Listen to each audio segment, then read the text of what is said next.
Okay, you ready to go, Beth? It's your show. It's your show. Okay, I'd like to call the meeting to order. This is the reorganization meeting of the Garrison Board of Education. Please rise for the Pledge of Allegiance. I pledge allegiance to the flag of the United States of America and to the republic for which it stands, one nation, under God, indivisible, with liberty and justice for all.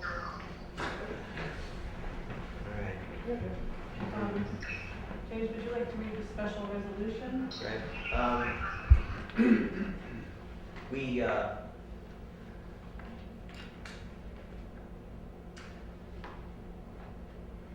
Okay, so this is a motion to adopt this is a motion, a special recognition. And do I need a motion back here? Yeah, so someone has to make a motion regarding the special. Second? Dr. Sean. Whereas Raymond J. O'Rourke has served with distinction as a board member of the Garrison Union Free School District since 2009, as Vice President of the Board of Education from July 2010 through June 2012, and as President of the Board of Education from July 12 through June 2019, and whereas in recognition of his many years of dedicated service to the student, staff, and the community of the Garrison Union Free School District, the Board of Education wishes to express its appreciation for his tireless efforts and countless hours of devoted service to ensure that our Garrison School is a safe and nurturing learning environment for all Garrison students. Now, therefore, be it resolved that the Board of Education of the Garrison Union Free School District publicly honors and thanks Raymond J. O'Rourke and wishes him the very best in all future endeavors. Call for a vote. We have to vote on this. All in favor of adopting the resolution? Aye. Nays? Abstentions? And the ayes, of course, have it. Thank you, Ray, if you're out there. And yes. And we wish you a summer of golf or tennis or pool. And we thank you deeply for the amount of hours and work that you've given this district. So I thank you. Okay, next question. I'd like to administer the oath of office to Superintendent Laura Mitchell.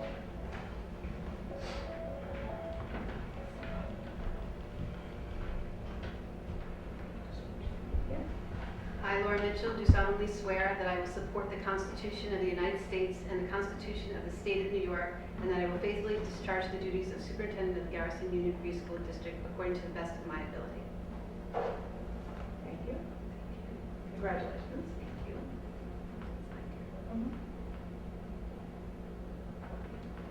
Thanks.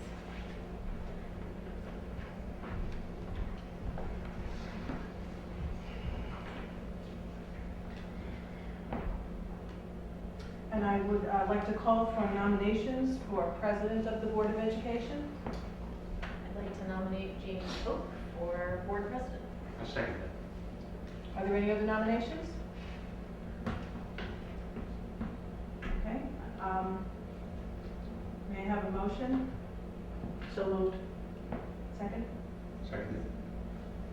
Resolved that the Board of Education of the Garrison Union Free School District hereby elects James Hoke as President of the Board of Education for the period from July 10th, 2019 through June 30th, 2020. All in favor? Aye. Jill? Aye. All ayes, no nays. Congratulations, James. Congratulations. The meeting is yours. Well, thank you for the trust, and I hope I can, discharge the duties faithfully to the will of the board and represent the voice of the board with clarity and brevity of expression.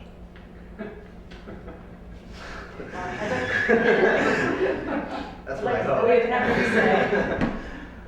Okay. A few words.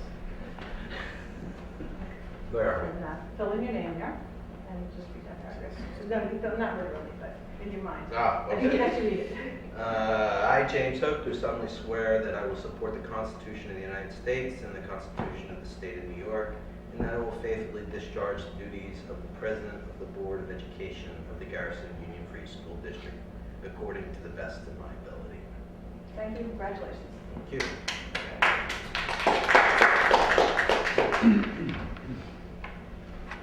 Okay, it's now my turn. I need a motion for the election of the Board Vice President. So moved. Second, great. We'll take nominations. I nominate Courtney McCarthy. I'll second that. Okay, any other possible candidates? Jill, you with us? I am with you. Okay, excellent. Do you have anybody to nominate? No. Okay. Whoops. Well, wait a minute. Was Courtney just nominated? Yes? Okay, great. Okay, there you go. All in favor? Aye. I, Be it resolved that the Board of Education of the Garrison Union Free School District approves the, Be it resolved that the Board of Education, right? I got this? Hereby elects Courtney McCarthy as Vice President of the Board of Education for the period of July 10th, 2019 through June 30th, 2020. Now, should we call for a vote, or are we okay? Should we call for a vote, or are we okay now? Go for a vote, I think. Okay, vote again, everybody. Say aye. Aye. Aye. I, Okay. Thank you, Courtney. Does she have to? Yep. There we go, yes. I will get this moving. All right. I, Courtney McCarthy, do solemnly swear that I will support the Constitution of the United States and the Constitution of the State of New York, and that I will faithfully discharge the duties of Vice President of the Board of Education of the Garrison Union Free School District according to the best of my ability. Thank you, congratulations. Courtney McCarthy, everybody. Okay, now with the appointment of officers to serve on the board here, I need a motion to adopt the officers that, is this right? Officers to serve the board. So moved. Second? Seconded. Okay, so be it resolved that the Board of Education of the Garrison Union Free School District approves the annual appointments of officers to serve the board for the period July 1, 2019 through June 30th, 2020. Elizabeth Murphy, District Clerk, an annual stipend of $6,500 with an additional $1,000 to be added if a second referendum is scheduled in any school year. Pat Martz, Deputy District Clerk, an annual stipend of $1,000. Susan Hutter, District Treasurer. Elizabeth Murphy, Deputy District Treasurer, an annual stipend of $1,000. Melissa Harris, Claims Auditor, an annual stipend of $1,850. Sue Hutter, District Tax Collector, an annual stipend of $2,600. Okay? All in favor? Aye. I, Nays? Abstentions? And the ayes have it. All right. Item 6A of the consent agenda. Is this one that I have to read all three? You can do the oath of office for me now. Oh, Lord. Here we go. Are you the only one that did this one? Okay, great. I, Elizabeth Murphy, do solemnly swear that I will support the Constitution of the United States and the Constitution of the State of New York, and that I will faithfully discharge the duties of District Clerk and Deputy District Treasurer of the Garrison Union Free School District according to the best of my ability. Okay, great. Do we have to do Sue as well? Yes. Okay.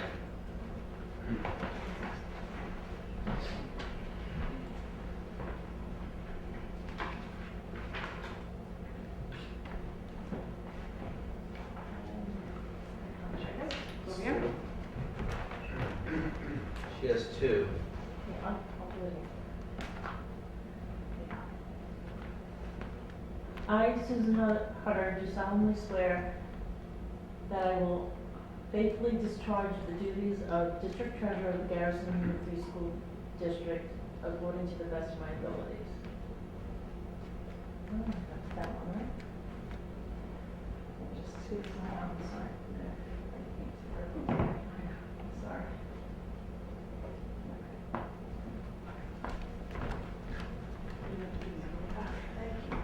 What do we do with Melissa Harris and Pat Mertz, Mr. They, Chair? I'm going to the oath of office as soon as I see them in the office. They have to do it within 30 days of their appointment.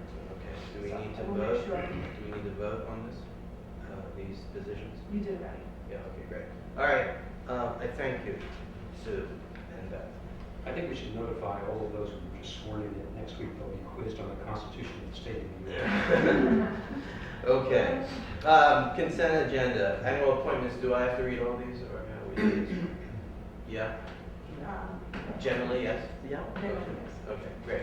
I need a motion to, So moved. regarding- Thank you, second? Second. Thank you. Be resolved that the Board of Education of Garrison Union Free School District approves the following consent agenda of annual appointments for the period from July 1, 2019 through June 30th, 2020 as presented. 1, Treasurer, Central and Extra Classroom Activities Accounts, Susan Hutter. 2, School District Physician, Peter Gergely, MD, an annual fee not to exceed $3,000. Attendance Clerk, Catherine Mariani. 4, Joint Sick Leave Bank Committee members, Laura Mitchell and Susan Hutter.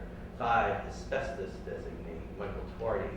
6, Chemical Hygiene Officer, Michael Twardy. 7, Committee on Special Education, Committee on Preschool Special Education. Members, A, Chairperson, B, Alternate Chairperson, School Psychologist, Middle School Special Education Teacher, C, School Psychologist, D, Special Education, Regular Classroom Teachers, Garrison Faculty, Support Services, E, Support Services Personnel, F, Surrogate Parent Guardian, ad litem, Kim Sabatini, G, Parent Representative, Kim Sabatini, G? Okay, that's it, that makes up the committee, correct? 8, Records Access Records Management Officer, Elizabeth Murphy. 9, Title IX, Section 504 ADA Compliance Officer, Laura Mitchell. 10, Liaison for Homeless Children and Youth, Jessica Van Becker. And 11, School District Attorney, Gervin Ferlazzo, PC. One more? What I miss? No. No, I don't. That's all I got here. What am I missing? Okay, sorry. Okay, great. You good? Looks good to me. No need to vote. Okay, yeah. May I ask a question? Yes. Regarding the chairperson for the special education committee, is that person named later on? Or is it? That's Jennifer Muller. That's Jennifer She is Muller. the She's chairperson. appointed. They're just The doing rest it of by it is- time, they're just doing it by title, right? We're creating this in some way, right? So if somebody changes their position. For everyone at home, let's vote on this. Okay, all in favor, say aye. Hold on, I've got one other question. Go I for it. assume Kim Sabatini is the only one here who's not a employee of the district. I assume she's already agreed to Yes, yes. do this. To do all these. Parent advocate. Great. Okay. All in favor? Nays? Abstentions? It might be good for us to have at some point in the near future some sort of presentation, or at least a summary of sorts of each of those CSC positions and what they might, the roles and responsibilities of those particular positions, just so that new board members can reflect on and understand the context of some of these decisions. Thank you, I would find that very helpful. Does that make sense to you? Like, what does the chairperson do? What does a parent representative do? What are the roles they play? Just so that everyone understands what we're exactly agreeing to. And if you keep asking questions. Oh, yeah, and Laura, I have got questions about the CSE committee to Laura, and she's been great about answering things such as walking me through the notes that they provide. Because we're used So to I them. appreciate that. Yeah. Thank you. Wow. Okay, great. I need a motion on the annual designations, which is item 7A. So moved. Okay. Seconded. Oh, Lord. Be it resolved that the Board of Education of Garrison Union Free School District approves the following consent agenda of annual designations for the period from July 1, 2019 through June 30th, 2020 as presented. 1, petty cash funds. District Treasurer Susan Hutter to maintain $200 for petty cash. 2, official newspapers. Putnam county news and recorder and journal news. 3, official bank depositories, manufacturers and traders, M&T Bank and TD Bank. 4, official bank signatories, district treasurer or deputy district treasurer in the absence of the district treasurer to sign checks for all district accounts except the extra classroom activity account. 5, signatory authorization for extra classroom activity account, central treasurer, extra classroom activity account, or deputy district treasurer in the absence of the central treasurer to sign checks for the extra classroom activity account. 6, signatory authorization for district documents, board president or board vice president in the absence of the president to sign documents on behalf of the district. 7, purchasing agent, superintendent of schools. 8, certifier of payrolls, superintendent of schools. 9, educational official to receive court notification regarding a student's sentence, education in certain criminal cases and juvenile delinquency proceedings, superintendent of schools. 10, superintendent of schools to make residency determinations. 11, discrimination officer, superintendent of schools. 12, establish a 5-day work week, 7.5 hours per day as a standard work day for the positions of tax collector and claims auditor for the purpose of determining days work reportable to the New York State and local employees retirement system. 13, school pesticide representative, Michael Swarty, director of facilities, transportation. 14, association memberships, New York State School Boards Association, Westchester Putnam School Boards Association, and Rural Schools Association of New York State. 15, New York State School Boards Association, representatives. Okay, and A, annual meeting delegate, annual meeting alternate, legislative liaison, Westchester, and legislative liaison. Okay, so we need those names to fill in at this moment, correct? So, last year, Diane Swinburne was the annual meeting delegate and James Hope was the annual meeting alternate. Is anyone hankering to go to the annual meeting of NISBA? And that's what I thought. Stepping up to the plate, that is most excellent. Okay. That's Stormy. And an annual meeting alternate? Yeah, let her be the delegate, and I'll be the alternate. D. Swinburne. Legislative liaison. That's been, I'll take that on, J. Hoke. Unless anybody wants to be the legislative liaison. I thought not. Jill? No takers. Okay. Westchester Putnam School. She said sure? I'll give you something in a minute here. Westchester Putnam School Boards Association representative. You want to do that? Perfect, Jill. Is that what she said? Yes. Is that what she said? I think what she said. And But the she's asking which one, which it was. Westchester Putnam School Board Association representative. Great. Okay, write it down. And Legislative Advocacy Committee representative. That just Within- involves getting emails. Yeah, Jill, you're going to do that one too. No, she was having, No? she was saying yes. You want to do both? No, that's okay, Jill. Yeah, I think Jill should do both. Both, it makes sense. It makes sense. High school liaisons. Who would like to be a liaison? I'd like to be Haldane's liaison this year. Okay. David. O'Neill High School liaison. Anyone hankering to develop a relationship with O'Neill High School? GSEF liaison. I will do GSAP liaison. That's for me. That And I'm means happy to do one O'Neill. lonely, empty. Send all the spot. O'Neill. All righty, terrific. C. McCarthy. And if anyone needs, these are official, any help, or I would recommend speaking to Diane or someone who's been on the board for a long time to get a sense of the field and regarding the relationships and roles in relationship to these particular positions, okay? All in favor of these appointments? Say aye. Aye. Any nays? All right, great. No abstentions, and the ayes have it. Okay, consent agenda, item 8, annual authorizations. We with it? Motion, So moved. Second. Be it resolved that the Board of Education of Garrison Union Free School District approves the following consent agenda of annual authorizations for the period of July 1, 2019 through June 30, 2020 as presented. 1, the superintendent of schools to approve line item budget transfers of any amount remaining within a budget category and any budget transfers between budget categories according to limits prescribed by Commissioners Regulations, Section 170.2 and Board guidelines up to $10,000. 2, superintendent to apply for grants in aid, state and federal, and sign necessary documents as appropriate. 3, superintendent of schools to accept donations from the Garrison Children's Education Fund. 4, superintendent to approve staff attendance at conferences, conventions, and workshops.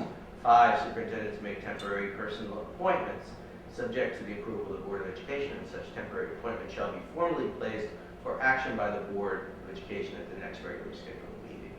And 6, to establish mileage reimbursement rate as parent IRS rate. So moved. Second. All in favor? Aye. Nays? Aye. Excellent. And abstentions, nil. The ayes have it. The consent agenda, annual adoptions and approvals. So moved. I need a second. All right. Be it resolved that the Board of Education of the Garrison Union Free School District approves the following consent agenda of annual adoption and approvals for the period from July 1, 2019 through June 30, 2020 as presented. 1, faithful performance blanket bond coverage for the following personnel as noted. A, District Clerk, $1 million. District Treasurer and Central Treasurer, $1 million. Deputy District Treasurer, $1 million. District Tax Collector, $500,000. Account Clerk, $500,000. Claims Auditor, $1 million. 2, Public Officers Law. Adopt the supplemental indemnification and defense obligations authorized pursuant to Public Officers Law, Statute 18 to the maximum extent permitted under that statute. 3, adopt the list of impartial hearing officers as listed in the New York State Department of Impartial Hearing Reporting System website. Does anyone have any questions about blanket coverage? We've done this before. We're aware of that. Okay, terrific. All in favor? Aye. Excellent. Nays? Wait, here's my aye too. Aye. Excellent. Okay. Nays? And abstentions, and the ayes have it. Okay. A motion of adjournment of this reorganization meeting. Need a motion? So moved. Seconded. Be it resolved that this reorganization meeting of the Board of Education of the Garrison Union Free School District be adjourned. All in favor? Aye. Okay. Nays? Abstentions? We have it. Oh, hi, Jill. There we go. And we are adjourned. Okay? We're going to take a quick break, I think, and we will, I think that We would be staying here? important, right? Yeah, we stay. Are we staying? No, we're going somewhere else. Somewhere else, another location. We have 5 minutes and then we'll be reconvening. Well, we will be meeting as a board workshop. Correct. We're going to be meeting in Chris Caliendo's room. Sorry. Or mini workshop. Yeah, for a mini workshop. Got it? Got it. All right. We all clear? We're going. Easy, though. Everyone know where Chris Caliendo's room is? No idea. We're all going to go together anyway. It's a middle school, Sarah. It's a whole new world. Computers and everything. Why not right? take a Someone look has at to take that? Jill. Oh, I can take Jill. I'll carry Jill. Do you mind if I take Jill? You know, yeah. Okay. Thank you for your patience. This is your phone. Yes. My school phone. Okay. What does she do if it doesn't work? Richard, you with us? Yeah, right. Okay, thank you. Public, sorry for the delay. We've been doing important business, and not that this isn't, but sorry. Call to order and open the So moved. regular. Thank you. Second. Second. Right, the regular meeting of the Garrison Union Free School District, July 10th, 2019. Excellent. First up, we don't have to, we won't relive the Pledge of Allegiance, do we? No. Beth? No. We don't Yeah, have to do they're it doing once. Okay. Excellent. First up is a presentation by the superintendent and principal, or superintendent solo? Both. How do you know? Great. On district priority recommendations. Okay. So it's awkward, but I guess board members can swing around, or the presentation is on your computer. And does it seem strange to stand over there? Stand right here. So, We will scoot. so this is our 5th presentation around the district priorities. The first 4 were around the priorities that we had previously for the last 3 years. It's sort of looking into the future. And as we were talking about the present and preparing for the future, we were also collecting a lot of data from community to help us inform our next round of district priorities. So we met with our high school alumni, we met with community members, parents, met individually with board members, individually with staff members, had full staff meetings, and met with some of our kids as well. Just kind of seeing what the patterns are, the data patterns, to help inform what these district priorities should be. So this is the 5th and hopefully the final presentation, because we're looking to the board to take action so that we have your blessing and your approval to start planning for these priorities on the ground and putting them into action on the ground, with ongoing check-ins with the board of our progress, whether it's every other meeting, just to say where we are, what are we struggling with, can you help us with something that we're trying to figure out, help us problem solve. Let's go to the next, who has the,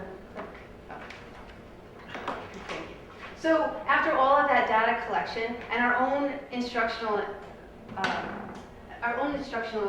observations of being in the building, we found that their curriculum development is a need, mostly around literacy, mathematics, and technology. Social emotional, which we already have as a district priority, but growing that and analyzing the work that we've done already to see if it's working or not working, and should we be adding components, revising components, adjusting components of the SEL district priority. Facilities, you'll see on the agenda, we're seeking the SECRA approval of the SECRA resolution and board resolution to move forward with our PISA capital project and going to the voters on September 24th. And then communication, and that came out of a lot of conversations, just sort of, how are we communicating with the board, how are we communicating with the community, how are we communicating with parents, from the classroom level to the building level to the district level.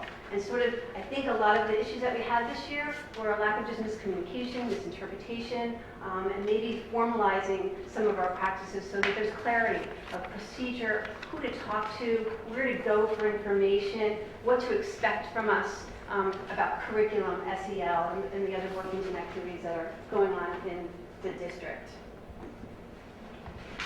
So we're just going to go through each one of those.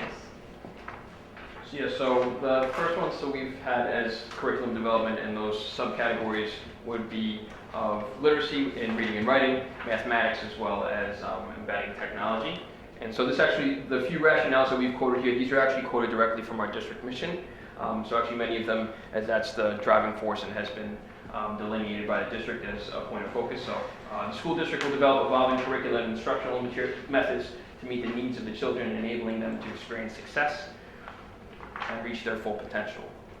And per our policy as well as our mission statement, we do believe that it is our collective responsibility as a community and all of our constituents to really evaluate the instructional programs for continuous improvement. It's important to note here too, there's a few points of success that we feel we've successfully over the past year, 3 years rather, we've successfully scaffolded and aligned our K-5 literacy programming, the classroom libraries through the support of parents, GSEF, and various grant opportunities. Also successfully implementing with fidelity our F&P assessments as well as STAR 360 are some points we'd like to celebrate, and really through the support and the hard work of our staff has really been quite successful to date. As we're looking at reviewing and looking at the committees, we're looking at, you'll note under the goals, creating curriculum study teams. So our idea in this, and this is noted both in this as well as the next priority of a CEL team, is that these sub-teams, one in mathematics and literacy, that these would be comprised of an elementary representative, secondary representative, special areas, and then of course administrative, where we would look and really delve into what's happening at the most granular basic level in the classrooms, collect that data, and then bring it to a committee, which we hope and encourage that our board members will be involved in whatever committee that may materialize, as well as the parents within the community as well, so we can pull that data together within the study team here and then present that information via that timeline that we have down below. Yep, and so this, oh, what? And say that the study teams are directly related to the policy. So it is our responsibility to be evaluating. So we're just formalizing this, and then it would be made up of teachers, elementary and middle school, and a special teacher along with administration. And that would be the backbone, but other staff members could join in that committee. And that we're in the process of reviewing and revising and hopefully aligning our building committees with the district priorities. So right now we have an education committee, but thinking maybe it should be a curriculum committee, and all of those teams would fall into that and then report to the team on a regular basis. Okay, so, I see. go ahead, yes. Yeah. So your study teams will be made up of who? Representative from middle school, a rep from elementary, and a special with administration. That has been typical past practice, and it seems to, it allows us to have more teams rather than so many on one team, that we can use the limited resources and personnel that we have to do this work. And then how would the team relate to the committee that you have a committee, right? Mhm. So, okay. So the There's some math, sort of relationship between the team and the committee, correct? yes. So those teams would meet and then basically report first. Before coming to present to the board, it would be a presentation to that curriculum committee, which would be comprised of board representatives, parents, other community members as well. Okay.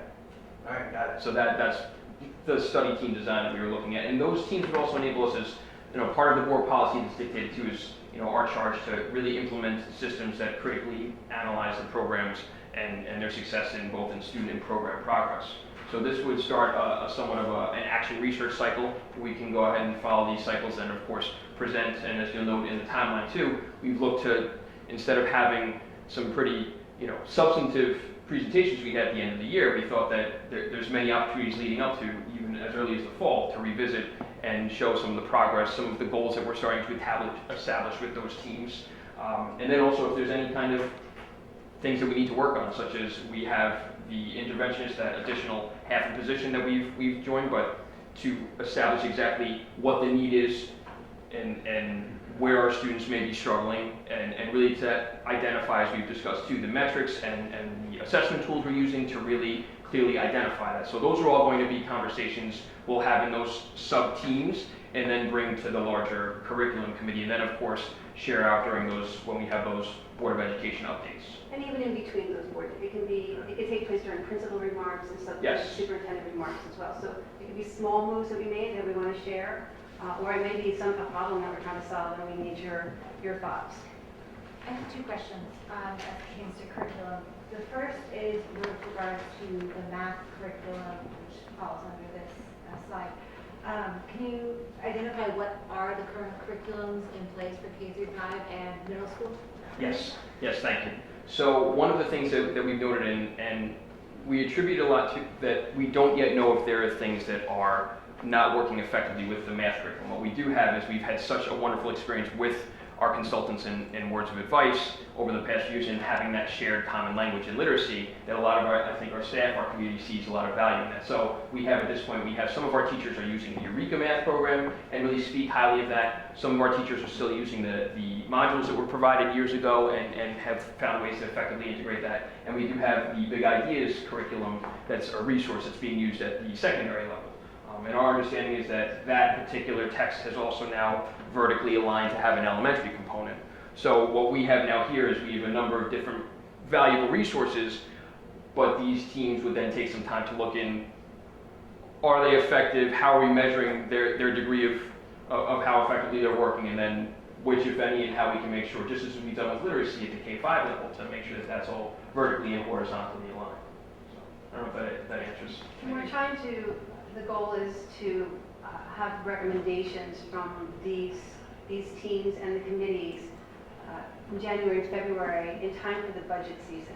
So if it requires a director of curriculum or more a round of overhauling the math program, and that includes professional development and new textbooks, then we'll be able to place it into the budget for the next year. And that's where of course, speaking to the January, February, we would look from September through December, And as Laura had mentioned as well, the superintendent remarks, principal's remarks, we can absolutely make time to have those updates along the way as to our progress within those teams. January, February, if we have any specific fiscal recommendations to make sure we plan appropriately for the next year. And then really the latter half of the year, if we have any specific plans of action delineating those metrics, like for math, for example, a lot of our teachers are using IXL as a resource. However, is that as valuable and comprehensive a tool as some of the other tools we've established in literacy? So those are a lot of the things that within these teams we'll look to consider and develop goals and plans around. I have one more question on the curriculum. During the last presentation, some other things that the community brought forward was things like foreign language, special education, STEAM. How would this structure work to address would they be addressed within this structure? Would it be addressed with the study teams? How would that work? That's a good question. And I think what we've had many conversations about that while these priorities would be of greater focus for the district, that does not mean that while these other interests we had shared a wide list of findings, some of which you just noted, that we would still be absolutely happy to if there was interest within these times as well. Of course, we'll make the time if the board was interested, as we just mentioned, exploring more clearly delineating the special education positions and the work there. And if there's those topics within those findings, they may not directly align with these priorities here, but they're still of interest to our community and to the board, then we'll make time to present whatever data is looked for to. So doesn't mean that it's necessarily off the table, which I think is a good thing to bring up. That And we can also live within the committees too. Within the committees. So I just want to be clear on what you're saying here. So what you're saying is that district priorities curriculum, well, that would make sense. That for a school, the curriculum should certainly be a priority, district priority. And then what you're saying is you're going to create committees that are going to look at what's happening in these different areas. Is there anything about the curriculum now that you think needs to be, specifically, what is there about the curriculum now that you feel needs to be improved, where there needs to be progress made, where has it failed, what metrics do you have to believe that it's failed? I don't see a whole lot that's very concrete in here in terms of your aspirations, your plans, except to create committees to study these different rubrics. Well, and that's a good point. I think part of that will be the work of, and that collaborative process of making sure that we have. So you're not, in fact, giving us examples of areas. No. But I think that one thing that we did note, which that I mentioned before, was just the amount of horizontal and vertical alignment that we've seen successful within the K-5, and now we're bringing to 6-8 in literacy. That's something that I think when we were talking about the IXL and those other assessments, we have more comprehensive, more tools available in literacy that we need to look at more deeply. So whether they're effective or not, we don't know yet. We want to consult the team and then bring that to the constituents of the committee to then see how we can more effectively align that curriculum. I think is one thing that I think we agreed upon to improve. I think two concrete examples would be over the next 2 to 3 years, we'd like to have alignment K-8 across content areas to make sure that there aren't gaps in our students' learning. We know sometimes there are students that... Are there gaps now? Sometimes students who enter middle school don't know their multiplication tables. So where is it that we need to look at to see where in the classroom is it missing, or are we not addressing it in a timely manner with our interventionists? So the question too is, why do we have interventionists? Is there something that we need to look at the work that they're doing and the assessments that they're using to provide targeted instruction? Can action happen in the classroom as well? So I think it's fortuitous to have an interventionist, but why do we have an interventionist? And are there areas that we need to look at to see what can be used in the classroom? I also think that we lack a visible curriculum. It's not accessible. It's not accessible to board members. It's not accessible to parents or the community. So we need to find a tool, and I hope within the next 2 or 3 years, once we're finding this alignment and we have some solid content foundation, that we're able to find a tool that will give differentiated accessibility for all of the constituents in the community. So a teacher can be uploading his or her curriculum with the assessments and uploading student artifacts. And that can be passed from teacher to teacher, because here teachers move from classroom classroom to classroom, grade to grade. So sometimes we're reinventing the wheel. So why not have that housed somewhere? Then there's another level of parents just want to know, what's the overview? What is my child learning throughout the school year? And then students can have access as well. There's some kind of house where we're housing, where we're putting our curriculum that we're working so hard on, and we want to share it with everybody in the community. But I think that's lacking, and I think sometimes folks think that nothing's happening or there's a lot of weakness and failures, but it's just we don't have it in a place that's public and formalized. And I think that's some important work and exciting work to strive for. And this process actually, as we mentioned in one of the previous presentations, this process of having these backwards understanding by design or backwards design is based upon these concepts of, well, of curriculum design, and starting with the big ideas or essential questions that are really very open-ended and to be explored with critical thinking skills, problem-based. And so by looking at that, this process should ideally mirror those same ideas of following that process, of working backwards to then the more granular levels of now looking at what assessments are we using, what do those lesson plans look like, and then really making sure that it's visible and it's clear. So if we have either new teachers, new families who come, that we really have a pretty comprehensive scope and sequence of whether it's just topics to be visited that are aligned and that we address those gaps too, that those are pieces that we know are in place, just a matter of clearly delineating and articulating, and part of the communication piece, I would say, as well, making them clear. And I think too, one thing that we did note as well was that these teams will help to develop in alignment with board policy as well, a systematic approach of evaluating curriculum in alignment with board policy. So one of the things that we're looking to do and implement successfully, some of the measures that we've looked at in the past, and earlier on in the year we noted the significant improvement between 16-17 and 17-18 in several grades in ELA, New York State math assessment. We noted students having success in algebra and living environment as well, and very upper elementary and a portion of middle school as well for the ELA performance as well. So those things are a beginning, or some of the metrics that we need to look at, but we do need to take time to look at in these different subcategories what else we can use. With regards to the writing curriculum, the words of advice presentation presented specific ideas. Will those be adopted for the 2019-2020 school year? Those are things within these teams, and those would be a topic that we would revisit through the professional development, but also through the teams we would explore both in reading and in writing to see if those, in terms of their implementation for this current year, that's something we would have to see. But we have also made further progress in that particular area where. Is words of advice coming back though for 2019-2020 to do Yes. workshops? Yes, just that we've, I forgot What will the those number of focus days. on? Sorry. What will they focus on writing at all? Yes, they already started that work in Okay. June, right after the board meeting.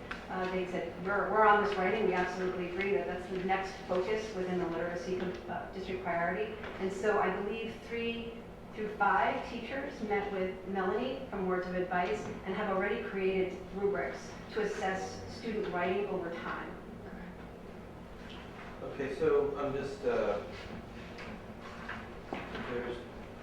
I'm assuming that there's not going to be this many questions for every single priority, correct? And I'm this much vetting, we're just going to be here It's until. your first meeting. Yeah, of course, no, it's going beautifully. But I want to make sure, I just want to assure the public and assure the administration that I think that curriculum matters matters a lot, I think, in the hearts and minds of the board. So I think, are there any other questions of it? What do you think? You got a thought, don't you? I can't quite figure out how to put it. I'm concerned. I'm concerned that I do not doubt that you and everybody in this building works extremely hard. I know that you've been talking to a lot of people, you've been gathering a lot of information. I'm just still trying to sort through what the goals are. The goal, I'm still stuck on the goal is to create a committee, and I understand, I appreciate the timeline, and that is great, and so I expect that we'll get regular updates. I'm just concerned about, the second bullet point, analyze student and program progress. That's been happening, that's been ongoing. We saw, the ELA presentation with Renaissance Start 360 and F&P. We got the breakdown of all those numbers. We see what students are doing. You guys know how to take that information and understand it and analyze it and figure out what works.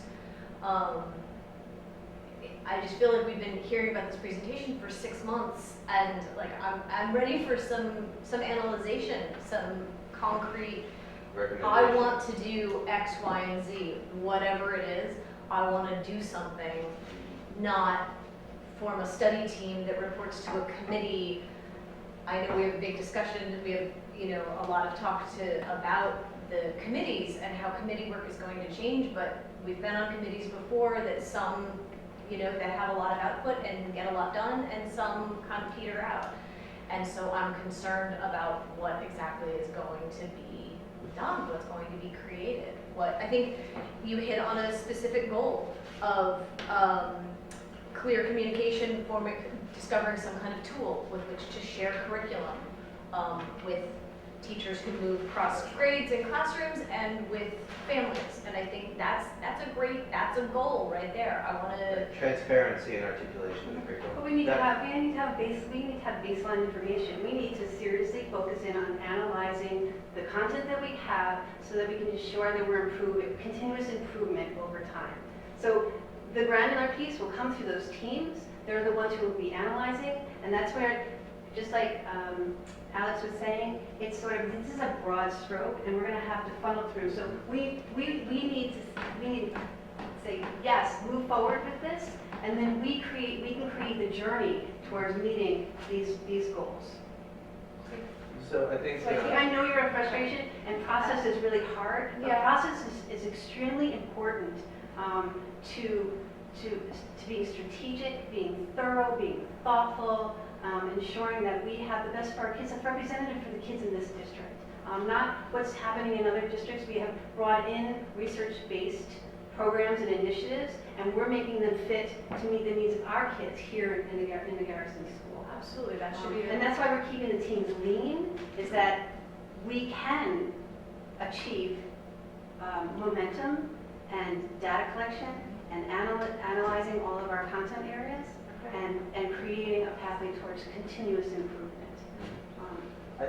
So what I would like articulated back to the board at some point is clarity of the organizational structure that you just laid out here. That study team will investigate X, make recommendations. Who is setting the goals? The committee will set the goals. In other words, what goals for the curriculum? What goals within the curriculum that we can set a plan to? Who's going to determine? Plans can't exist without goals, right? So, And achievable. and what are they? What questions do you want them analyzing and evaluating? You have data out the wazoo, but the question is, the concern, I guess, might be how are we determining what that information amounts to? You go to a data, you're looking for something. So, is this data suggest, what do we want to see? What question do we want to analyze the data for to see whether it's there or not, whether it's useful or not? So maybe an org chart and how these relationships exist between the committees that board members are likely to serve on some capacity, as well as parents, and the study teams, and how will they relate to one another? What are the roles and responsibilities of the study team? What are the roles and responsibilities of the committees, and how we are to address that? So I think what you're building here is an organizational structure for dealing with your priorities. From that organizational structure, I'm saying that a plan must emerge, and that the sooner we can have. And I would recommend this. You guys do what you need to do, but I would recommend that you give us an example of one that you say, it's the kind of thing we want to materialize. And if you take, let's say, I don't know, foreign language or world language, right? You say that's a Spanish program, right? What do we want to do with the Spanish program? Take one example and try to materialize that for us as, maybe as a mock-up even, or a quick model. Hey, this is what we're talking about. Study team finds this. Study team recommends to committee X. Committee says, we're going to build these goals. And then this generates into a plan that goes back into the system and to the board for approval. And then we need these resources. If we could just have a model of what we're doing, that would, I think, maybe embolden us a little bit. Maybe. Does that make? Am I speaking for the board on that, or is that just a lone voice? I think what if I may, I think what you're also pointing out too, in terms of what we're looking at is developing the system and process, whether it's action research. So we're developing those things in, I think, to your point too, of having kind of a more clear, whether it's a visual depiction, but then also of what those steps would look like, but then also if we're looking at roles and responsibilities of the curriculum development committee. So that's why we're discussing with the committees that we have right now, the education committee. You know, every committee meeting that we started with this year, that we read through that charge of the environmental education committee's charge and what our roles and responsibilities are. So these pieces. If we can put all this thinking into a brief document that, you know, so that we understand what's at stake and how it's going to flow and who the participants are and all that, so we can say, oh, you know, David belongs on that committee, you know, or Courtney would be perfect on that committee, or Diana would be perfect on that committee, because right now it's a little too vague to assign for anyone for us to join. So if we can get, and maybe an example of the kind of work product you'd like to come out the other end of this process. Like, here's an example of the kind of thing that we would, you know, that we're shooting for. Does that make sense? Yeah, Like, we can come up with an example, but it may change when we, yeah, of course. when we go to No, committee, right? it doesn't even have to be from the, you can make it up out of what's going on here, or you can make it up out of another school and say, this is what we're aiming for. I don't, just so that we know exactly what we're trying to pull off here. Does that make any sense to anybody? Jill, what's going on, Jill? I'm listening. Okay. You're the best. Then the next That's good tech I check. was thinking about action research, and then you prototype, and you take an action, and then you evaluate the efficacy of that action, Yeah. and you learn from it, and then you prototype a new prototype based on what you learned, and so It's basic planning, right? It's planning, organizational planning, right? Structure, correct? yeah. And process. Thank you. Okay, groovy. Next So the one. next one is SEL, social and emotional learning. It's really, again, what we'd like to do with social, social, yeah, here. The rationale, and it's pulled from our mission statement, but also, Got it. Sorry. is it right? Thank You're you. good? The rationale is pulled from our mission statement, as well as our code of conduct, which we met this morning for our first meeting to review and revise it and look at other samples to see what we want to pull in to our own code of conduct. But the social emotional piece, we've dedicated a lot of time and personnel and activities and events with our students and our staff. And we want to make sure the things we're doing, the decisions we're making are working. Are they creating a change? Are they enhancing and improving school culture? So we adopted the positive behavior intervention system. We onboarded dialectical behavior training, and that's brand new this year. We're starting a K-12 counseling curriculum. So Krista, our new guidance counselor, and Jessica Van Decker have committed to creating this middle school curriculum with the intent of expanding it from K to 8.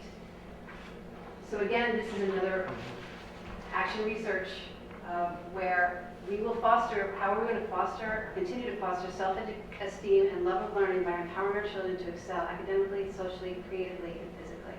So our goal is to create another team, research, evaluate, and vertically align K-8 analyze student and program progress.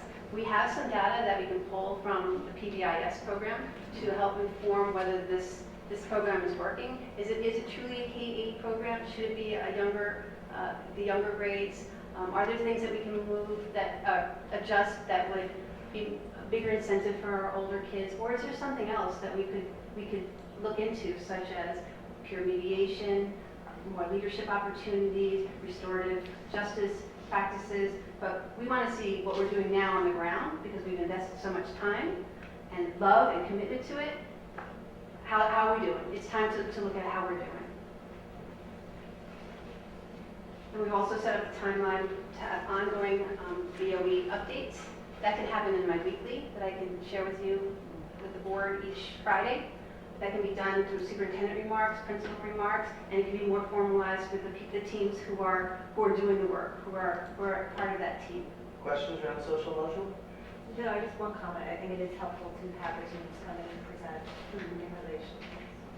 And I feel like not all at the end of the year, that it should be over time, that we're always talking about our district priorities, because these are our district priorities once we act upon them. The next one is facilities. I got one Oh, go question. ahead, sorry. I'm guessing guidance will be on the SEL team on some level. Sure. Special ed rep on the SEL team as well, maybe? I don't know.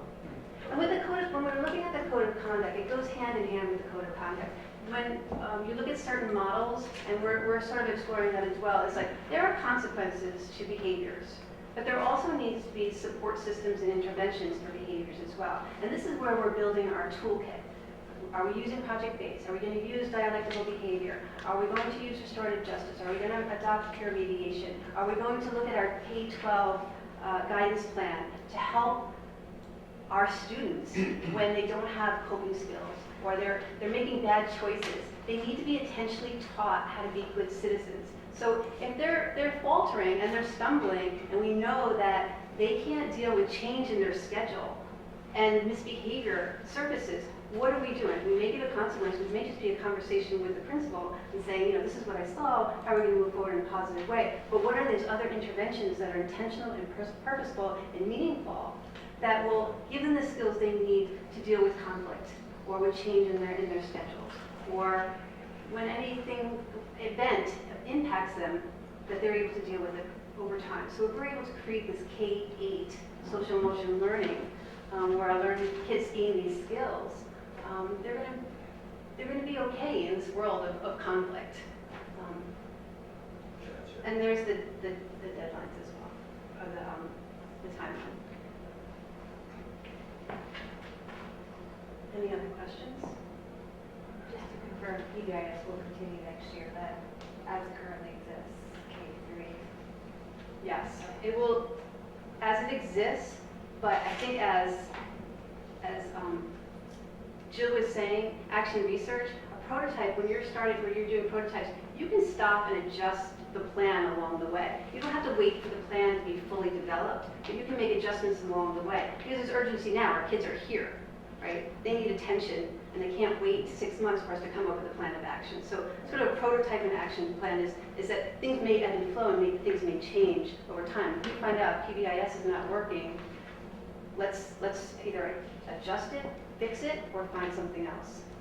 And that's something, speaking to the PBIS team specifically, that one of the successes this year, as I first initially joined the team, one of the goals that we set had to do with metrics and how are we measuring this.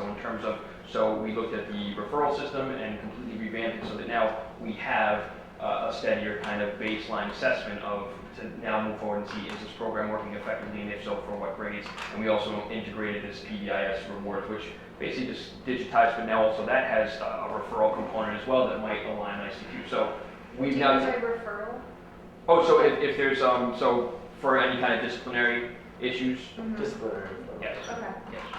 So and they can actually, to that point too, they can within the program, which is nice. There can also be the less punitive, there can be the positive referrals as well. So that's where the PBIS comes in terms of having accountability balanced with also reinforcing the good things that we're seeing too.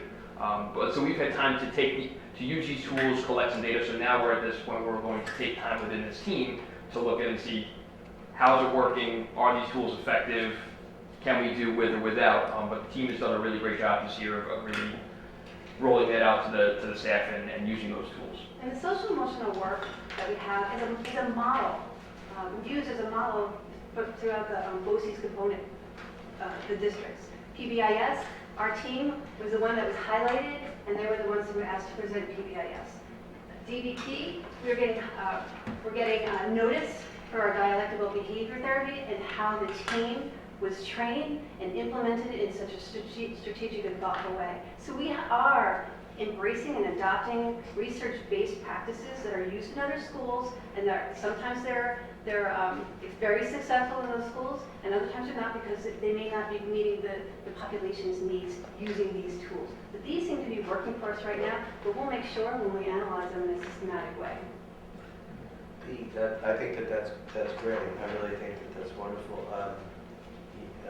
One thing to be mindful of is the word working and how we determine what is working, right? I think that's one of the things that we need to be laying out for ourselves is anything working, and well, how do we determine what's working? Is it the number of students in the principal's office for good reasons? Is it the number of students in the principal's office for best reasons, you know? So how are we determining that? And, like I said, I think that's a team question, study team question. It has to be articulated to the committee as well, so that we're all on the same page about the motivations for our decisions, or at least the way we're creating our decision, creating the plans that come out of that. Okay, that was just my comment. Thank you. Thank you. Next one's facilities. Got it. Yes, so big priority for the next few years. We've been working on this for 5 years and more to see it come to this place where on the agenda we're seeking approval of the secret resolution as well as a resolution to move forward and go to the voters. So this will require and demand a lot of administrative time and attention to ensure that there's public relations going on, it's clear and transparent as we move into the voting season, as well as making sure that we're following the plan that our architects and engineers have been working on, as well as the facilities committee and the community who helped us create this plan, that it comes to fruition. I know we're going to have problems along the way, and we have to just depend on one another to figure out solutions. Keep the bathrooms as they are. Really? I make a comment on in Ray's last meeting. He had an urgent point about the need for communications. This is a huge communications challenge, and it's not a sure thing that we're going to prevail here. And I think that we need to. Oh, You gotta- July. I'm sorry, Jill. You gotta talk louder. I'm just saying that in the last meeting, Ray made a point about how challenging the communications part of this campaign will be, that we really need to get our act together on this.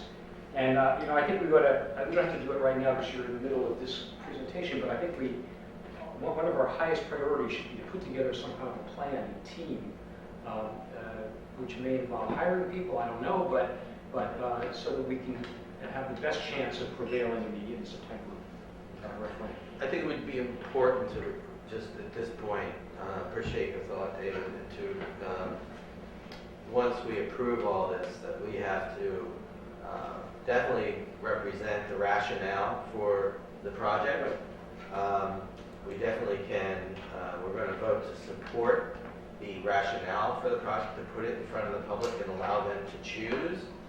But it's up to the superintendent and the principal also to create those mechanisms for making for them to argue their point. I think I would say it's board. We need board support and scripts that we're all able to speak to anybody we meet in the community, whether they're asking about the heating system, whether they're talking about the security, they're talking about the front entrance and the man trap, the bathrooms, that we all, including parents and community members, we're working on materials right now in partnership with BOCES Public Relations Department, and they are creating newsletters and scripts and a video, press releases. So they're working on a package to ensure that we have the information to spread throughout the community. But I think this is a district priority, and we all need to be in support of it and have deep knowledge of what the plan is. I just want to make sure that everyone understands that our job here is to support the rationale, support rather than, let's say, lobby for telling people how to vote. We cannot We tell can't you. tell do them. that. We can't tell We cannot them. tell them how to vote, but we can tell them To vote. why this is important to vote. Good point. It's not our job to do that, it's simply, it's a violation, you know, it's part of our roles and responsibilities and not, and that's true with our budget as well. We are So the simply to PTA can. put it together and represent the rationale for why the budget is the budget, but it's up to a lot of other people to tell people how to vote. We are simply underscoring what is important for, in the rationale of the thinking and legitimacy of putting it in front of the public. The PTA can get involved in it. PTA can do that, GSAF can do that. There's a lot of people, and we should know exactly why we are putting this forward, and I think we all do. I think we all do.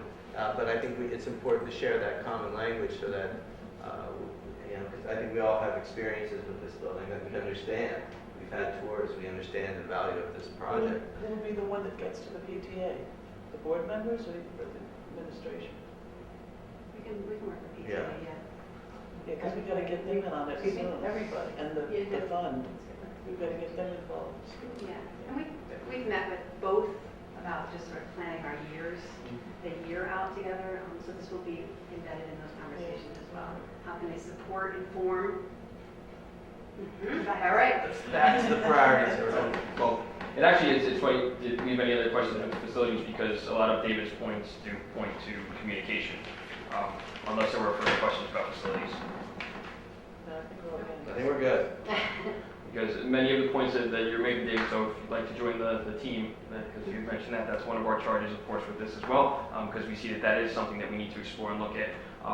Our practices to date, what kind of tools we're using, so we have a wide array of tools we use to communicate with. We have the emergency notification system, we have local media, social media, we're partnering with Putnam North and Westchester BOCES. But again, to James' point, is it working and how is that measured? So I think that's why we've taken, and you'll notice the timeline actually dates back to June because a lot of this work has already begun. As Laura mentioned, we've already had a few conversations and consultations with Putnam North and Westchester BOCES regarding the PISA projects and making sure that we have that clearly articulated for our purposes and for the community. I made sure that I shared office hours, that my office door was open throughout the summer, so if anyone had any of their concerns, questions, that my door was open. We've met with the PTA and GSEF in anticipation of this next school year. We met with them in May and June to plan forward, to make sure that we all were on the same calendar page. We've had planning meetings, we mentioned that as well. And so this would again be an opportunity to inventory our practices and the tools that we have and consider what we would consider to be effective and ultimately how well we are communicating with the community.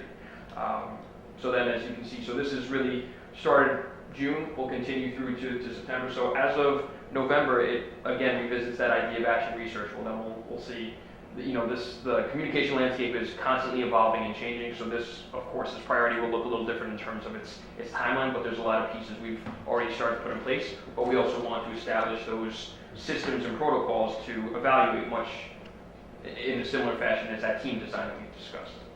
And even with the tools, what are we messaging too? Are we messaging things in a clear and transparent way? We can have all the tools. We can have Facebook, Twitter, websites, parent notification, but if we're not communicating well, then it's all for naught. So we need to be mindful of what we're saying and why and what we're supporting. So we'd like to align a lot of our communication with our district priorities so that again we're hearing them over and over again and figuring out ways together on how we can do this work. One thing I think I neglected to mention before that we've discussed in reflecting upon this past year and how we could, as an administrative team and just as a school, more effectively communicate and open up more avenues for communication with the community and just parents. We've talked about whether it's monthly coffees where it's not necessarily a formal agenda that's set, but again, that we're available, and then, you know, we'll speak if there's teams of teachers or if there's a particular topic that we can then have that as kind of an open forum. So again, our parents and our community feel like that there isn't either there are enough avenues that they can either communicate concerns and then also the things that are going quite well. We also discussed too the importance of parent workshops. Some of our staff, such Nurse Melissa, who is absolutely amazing, already has some incredible ideas of just stop and bleed trainings, CPR trainings. So we're already looking at ways that those parent workshops could be of interest again in the evenings, and then also what kind of workshops would align with some of this programming. Like the PBIS program, we realized we've sent communication out, and I sent a letter out informing the community, but that doesn't necessarily give a clear idea of what it really looks like in implementation. So would that be a parent workshop? So those are things we're looking at in a more strategic way to really more explicitly talk about the things that are happening during the school day. And another piece is it resonated with me when a parent came to one of our board meetings and said, I just don't know where to find things. And so how can we help you so that you can find things? So we've been kicking around this idea of the Garrison Guide. And so putting all of the resources and a ladder referral and just sort of help parents go to this one place and be able to find what they need, whether it's residency paperwork, whether it's who do I speak to first when I have an issue, to how do I log on to eSchool data. So all of these pieces, put them in one place, whether it's electronic or hard copy. But I think that would be really important when we have that team or that committee, that it includes community members and parents and kids and board members and administration, because we all have our own lens and experience in communication. So. Question about communication? Who do you envision on the team? Not necessarily specific names, but parents, board, staff. Curriculum was clear of like representative for elementary, representative for middle school. SEL, facilities is pretty obvious, right? Yeah. So who do you envision would? I wonder. It's a great question. I wonder if it should be a building committee with different prongs, so that the team, some are working on the Garrison Guide, and maybe that's with parents and community members and board members and staff and kids. And then there'd be another committee just about social media and our website and how are we promoting ourselves and getting information out. That's a good question. Maybe it's more of a bigger committee with some teams. Mm-hmm. That may Maybe also a mix, because it includes and involves everybody in our community. That may also be the kind of visually depicted of just it branching out into, that I'm also thinking of for emergency notification purposes, that we actually have someone who's designated as our public information officer. So where do all these people fit in? That may be too large of a, so we may need to look at how to break that out strategically, but that's a good point. Because another piece too is it's not just about district communication, it's school communication, it's classroom communication. How are our teachers, what's the expectation for teachers to be communicating with parents? There's some teachers will, they've got lots of social media and lots of log-on apps to look at photos and to show what's happening in the classroom. And others, progress report card, and a few communications along the way. So what is our baseline expectation? And some can choose to go above that if they'd like to, but we want to make sure that parents have access to our teachers and our teachers have access to our parents, and that you're not just hearing about when something's wrong, but you know what's going on in the classroom. You have a feel for what they're learning, what they're struggling with, and that the relationships are being built. So when the going does get tough, you can work through it in a productive and positive manner. We talked in the meeting that we had, we talked about creating some kind of a channel for students to communicate with you about problems, about things that are going on in the classroom that they have, that they want to express candid opinions on. Is that kind of channel being contemplated as part of your communication? I think it should be part of one of these teams, that we have students involved in the conversation of what are their ideas. I know we have student government, that's one venue. I know we have a very accessible pupil support system, Krista and Jessica, but is there something else that we need to do that they feel a system in place where they could air their frustrations? So yes, that's part of that work. You're talking about a student empowerment model, or Yeah. student empowerment forum. Yeah. One comment on the communication team. It's broken up into a lot of multiple different teams reporting into a larger team, which is what I'm used to.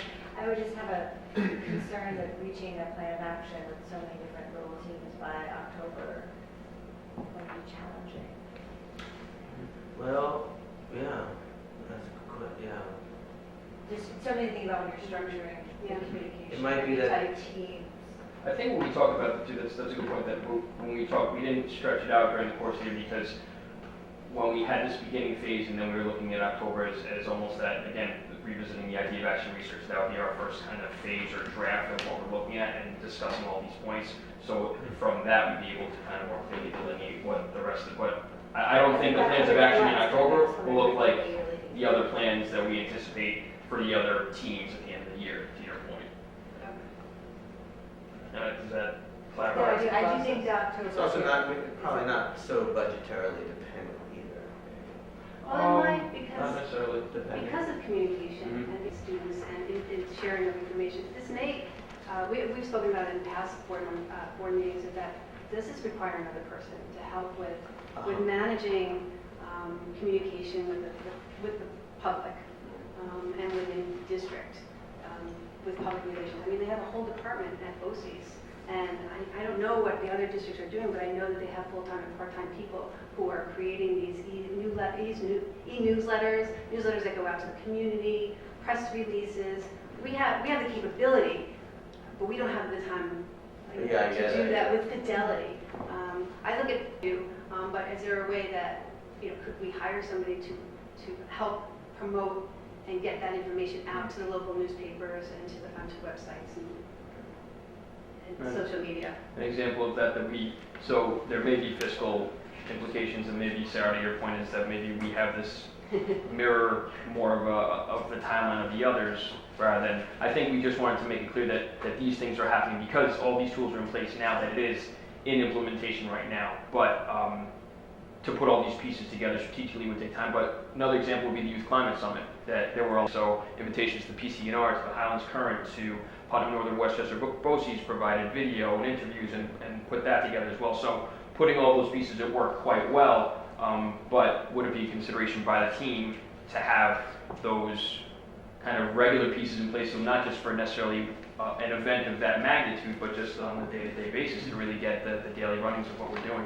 Okay, thank you, Alex, and is that about it? I want to definitely Yeah. be aware of it, aware of time that we're going Yeah, along. I would only add as a last comment that, you have this system, this organizational structure going around identifying issues and coming up with recommendations, and I discussed earlier about maybe what the board can benefit from. It does not preclude you, I just want you to know that. It does not preclude you guys from saying, I'd love to see this happen, So if there's something that you want to see happen, my caution in my recommendation, or not the caution in me says, if you feel there's something that you would like to see, and you want to start something, you don't necessarily have to wait to get to March to see that happen. Right. If you think a coffee hour or whatever might be a good, a valuable try, then feel free, if you're working within the realm of priority, to strike out on your own rather than let me talk to the team first and then have it go through committee, and then, by March we have a cold cup of coffee. Strike out on your own if you really believe that in any of these priorities that you feel passionate about. And I think if you can articulate it to us and you want to facilitate it, or maybe circumvent a little process in order to bring something tangible and real to the students or the community, please just inform us. Right, and that's what we've been doing, the office hours, Mhm. meeting with PTA and GSAF, the coffee, those they're being implemented as we, now. So as we, seize the moment, if it seems right and it's going to enhance communication or curriculum or facilities, why not do it now? As we create a grander plan.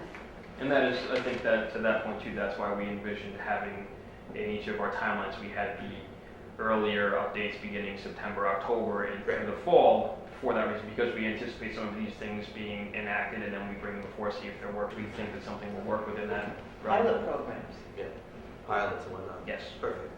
So then we did just have that visual, then we just had our, just the schedule that we had before, and then we, what we're hoping to do this evening, finalize and approve. Great.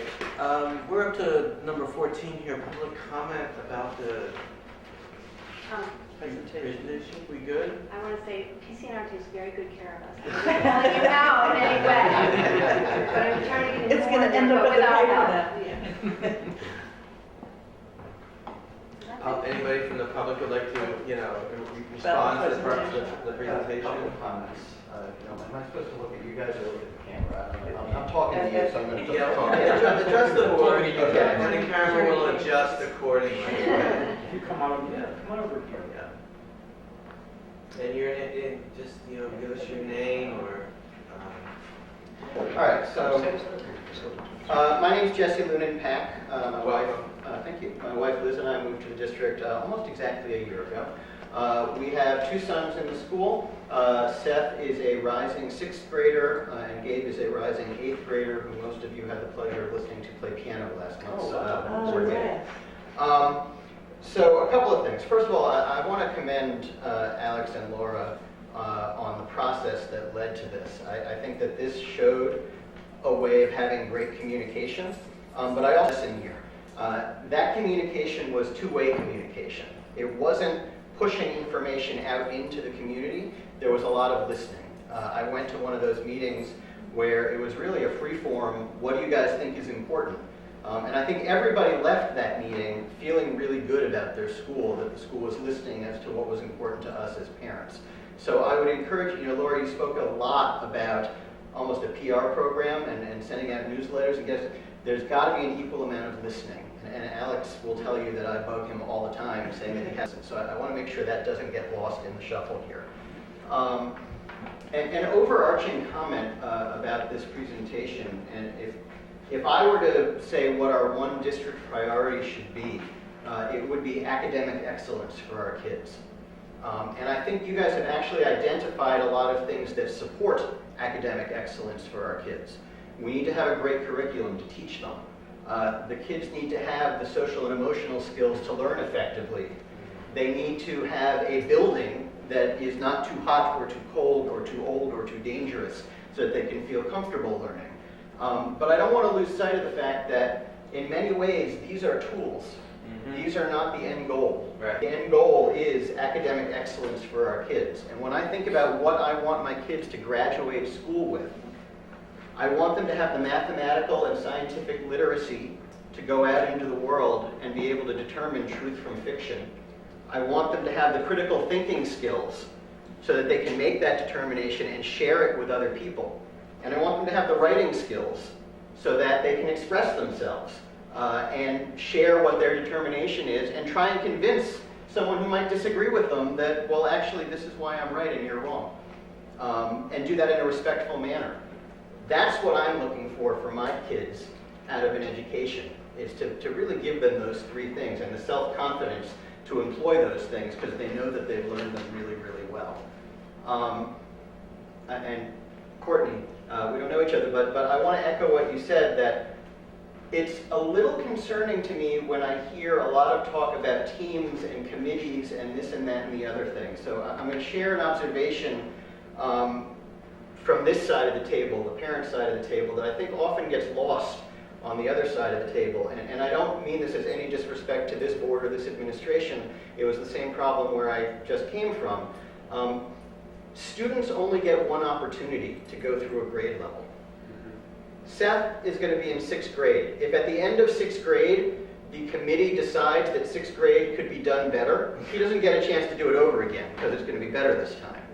So if we've identified that there is a deficiency in our curriculum, we cannot wait a year for a committee and a team and this and that and the other thing to come to. So I would urge us not to get lost in the organizational structures. In business school, we would always say that the productivity of a committee is inversely relation to the number of people on the committee. So let's get it done if there's a curriculum problem. Again, Alex, you and I talked about this a lot this year when I identified problems that needed to be fixed. It sometimes takes a long time, and that's not good enough for our kids. So I want to light a fire under us to some degree and say, when I identify a problem, don't get lost in the weeds here. Let's fix it as quickly as we can. But from an overarching standpoint, I think this is a great step in the right direction. I think we've identified really important tools, but I think we shouldn't lose sight of the fact that these are tools. These are the tools we're going to use to educate our kids. In the end, the goal, the only goal of the district can really be educate these kids in the best manner possible. Thank you. Thank you. Public? My friend. Thank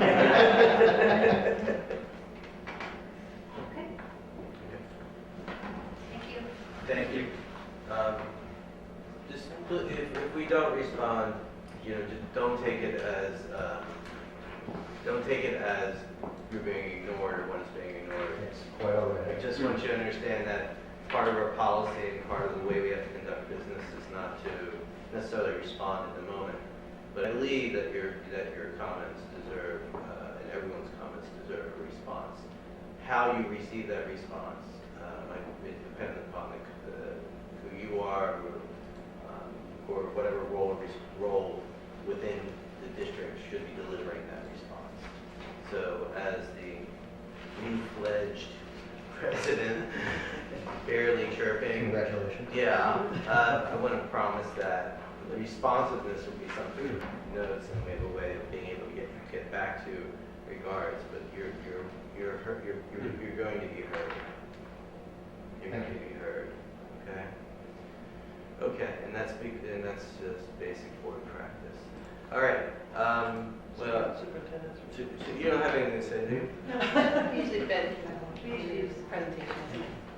Financial. We have the treasurer's report for May.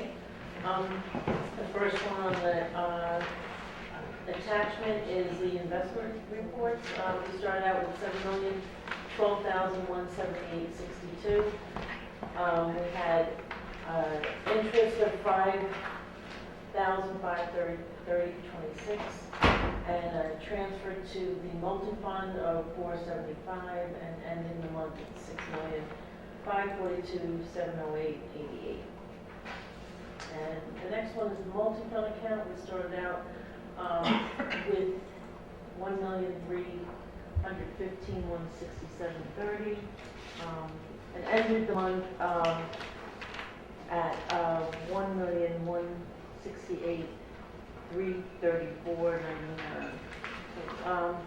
Just really, the only thing that you'd note there is you might see that there's a $3 million going from the trust and agency, or going from the trust into the trust and agency from the general fund. This is all in one account. It's really just an internal journal entry to cover payroll, so there was a negative amount there in trust and agency.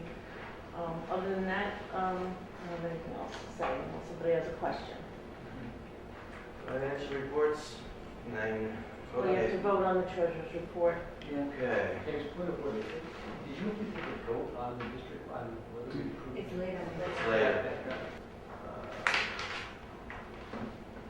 Sorry. Yeah. Budget transfer or what? Treasurer's Treasurer's Treasurer's report. report. Thank you. Make a motion, somebody. Motion. Second. Second. Okay, be resolved, the Board of Education Garrison Union Free School District accept the treasury report for May 2019 as presented. Say aye. Aye. Say nay. No abstentions. It passes. Next. We have warrant reports. It's basically business as usual. We paid tuition in that warrant report, I'm pretty sure.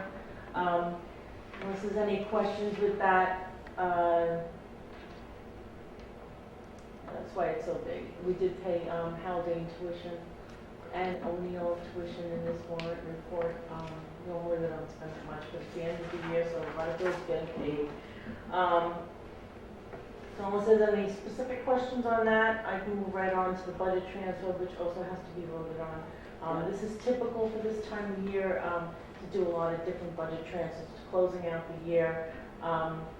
It's basically mostly due to salaries.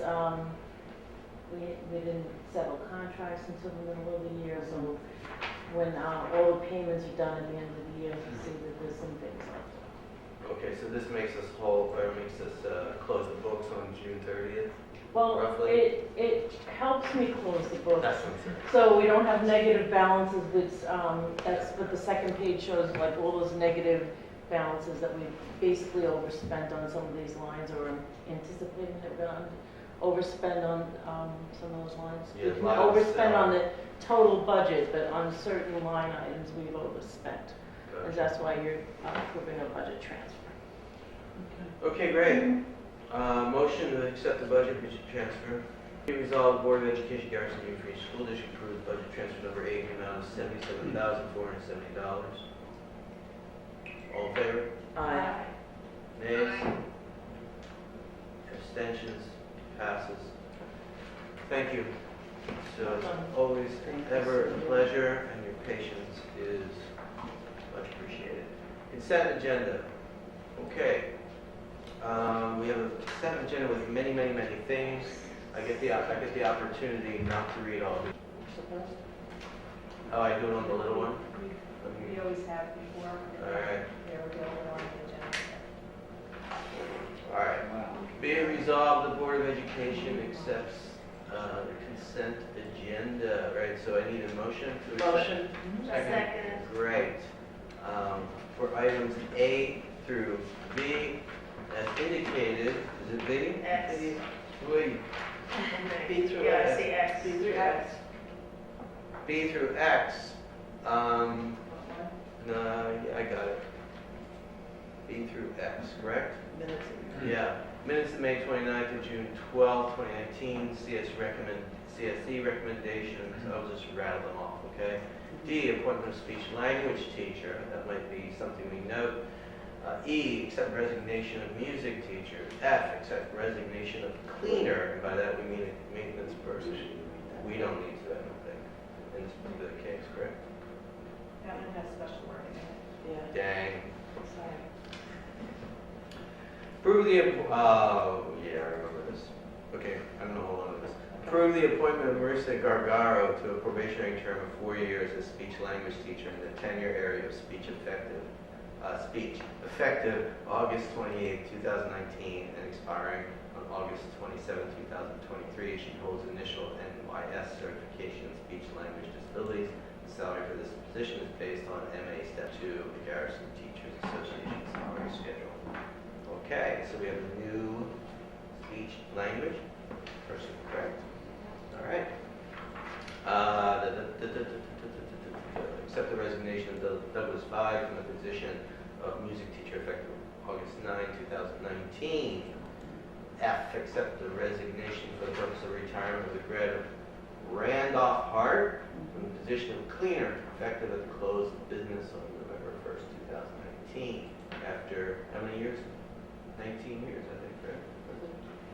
Maybe coming up on Yeah. Appointment of Dignity Act Coordinator. Approve the appointment of Krista Diego to the position of Dignity Act Coordinator for 2019-2020 school year. Quickly, Dignity Act has to deal with. Laura? Harassment, bullying, Okay, ensure great. there's a system to report. Yes. anything. Excellent. H, appointment of CSE CPSC chairperson. Approve the appointment of Jennifer Muller to a part-time .4 position of CSE CPSC chairperson for the 2019-2020 school year and annual salary of $31,000. Is that .4 is the typical, same as last year? Yes. .4 position, okay. I, appointment of summer academy teachers. All right. Approve the appointment of summer academy teachers for the period of from August 19th to August 23rd at the rate of $53.91 per hour. Christopher Caliendo, Jennifer Pilley will be spending some time here this summer. Appointment of athletic director. Approve the appointment of Patrick Beckley to the position of athletic director for the 1920 school year, an annual stipend of $4,187. K, appointment of boys soccer coach. That would be Patrick Beckley again as boys soccer coach for the 2020 school year for soccer, basketball, softball, lacrosse teams. Is there anything else he isn't doing? Appointment of girls soccer coach, co-coaches, right? Approve the appointments of Kevin Keegan and Chris Caliendo as the girls, young women's soccer coaches for the 2019-2020 school year, an annual stipend of $1,650.50 each. Goes without saying, but they aspire to our current U.S. women's national team's glowing performance. Appointment of data coordinator. Approve the appointment of Nancy Romano to the position of data coordinator for the 1920 school year, an annual stipend of $4,414. Approve the appointment of Christopher Caliendo to the position of substitute caller for the 2019-2020 school year, an annual stipend of $4,414. Appointment of yearbook co-advisors. Approve the appointments of Jessica Van Decker and Melissa Harris as yearbook co-advisors 1920 school year at an annual stipend of $1,180.50 each. And approve the appointment of Catherine Clark as 8th grade advisor for the 2019-2020 school year at the annual stipend of $3,282. And R, approve the appointment of Coulter Young to the drama stipend position to assist the school productions, am I saying okay? For the 2019-2020 school year, an annual stipend of $1,189, and that amounts to the set design. Advisor Matthew Evans as SGA for the 2019-2020 school year, an annual stipend of $758. Okay.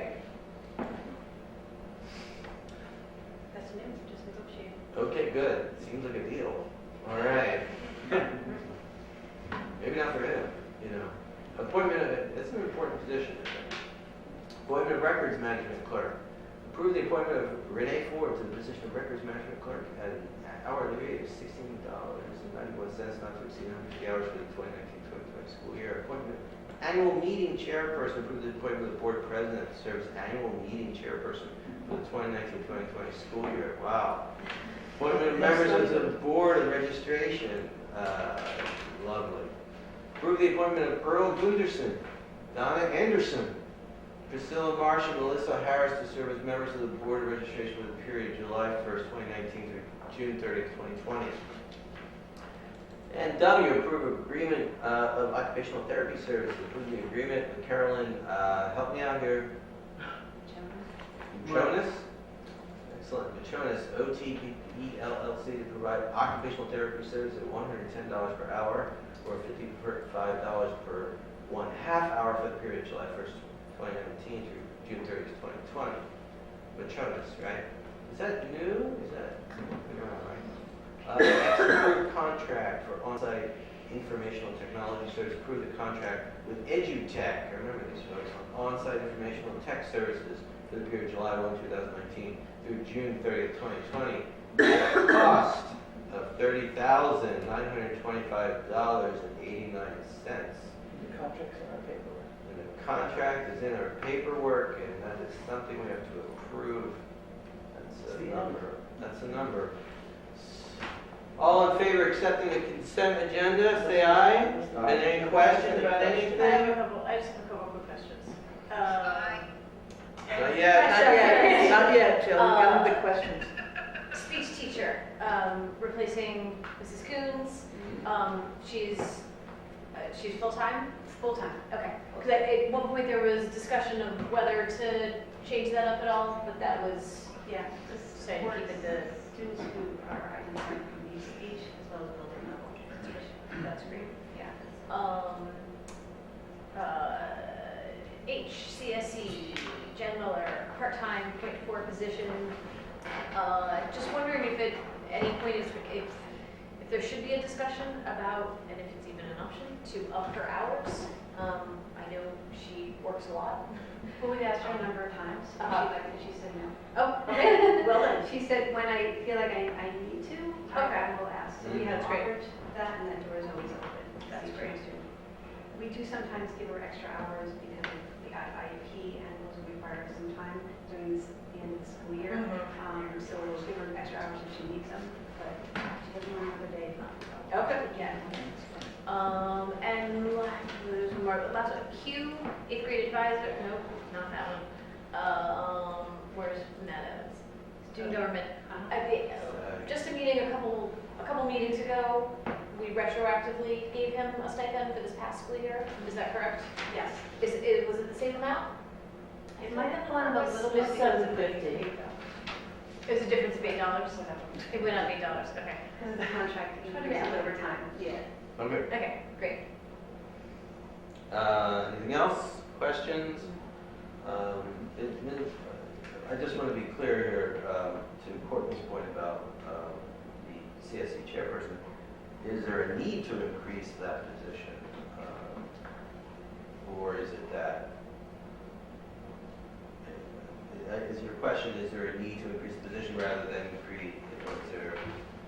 Yes, Are we, I mean, is she point seems- four enough to do the job that we need him to do, is the question.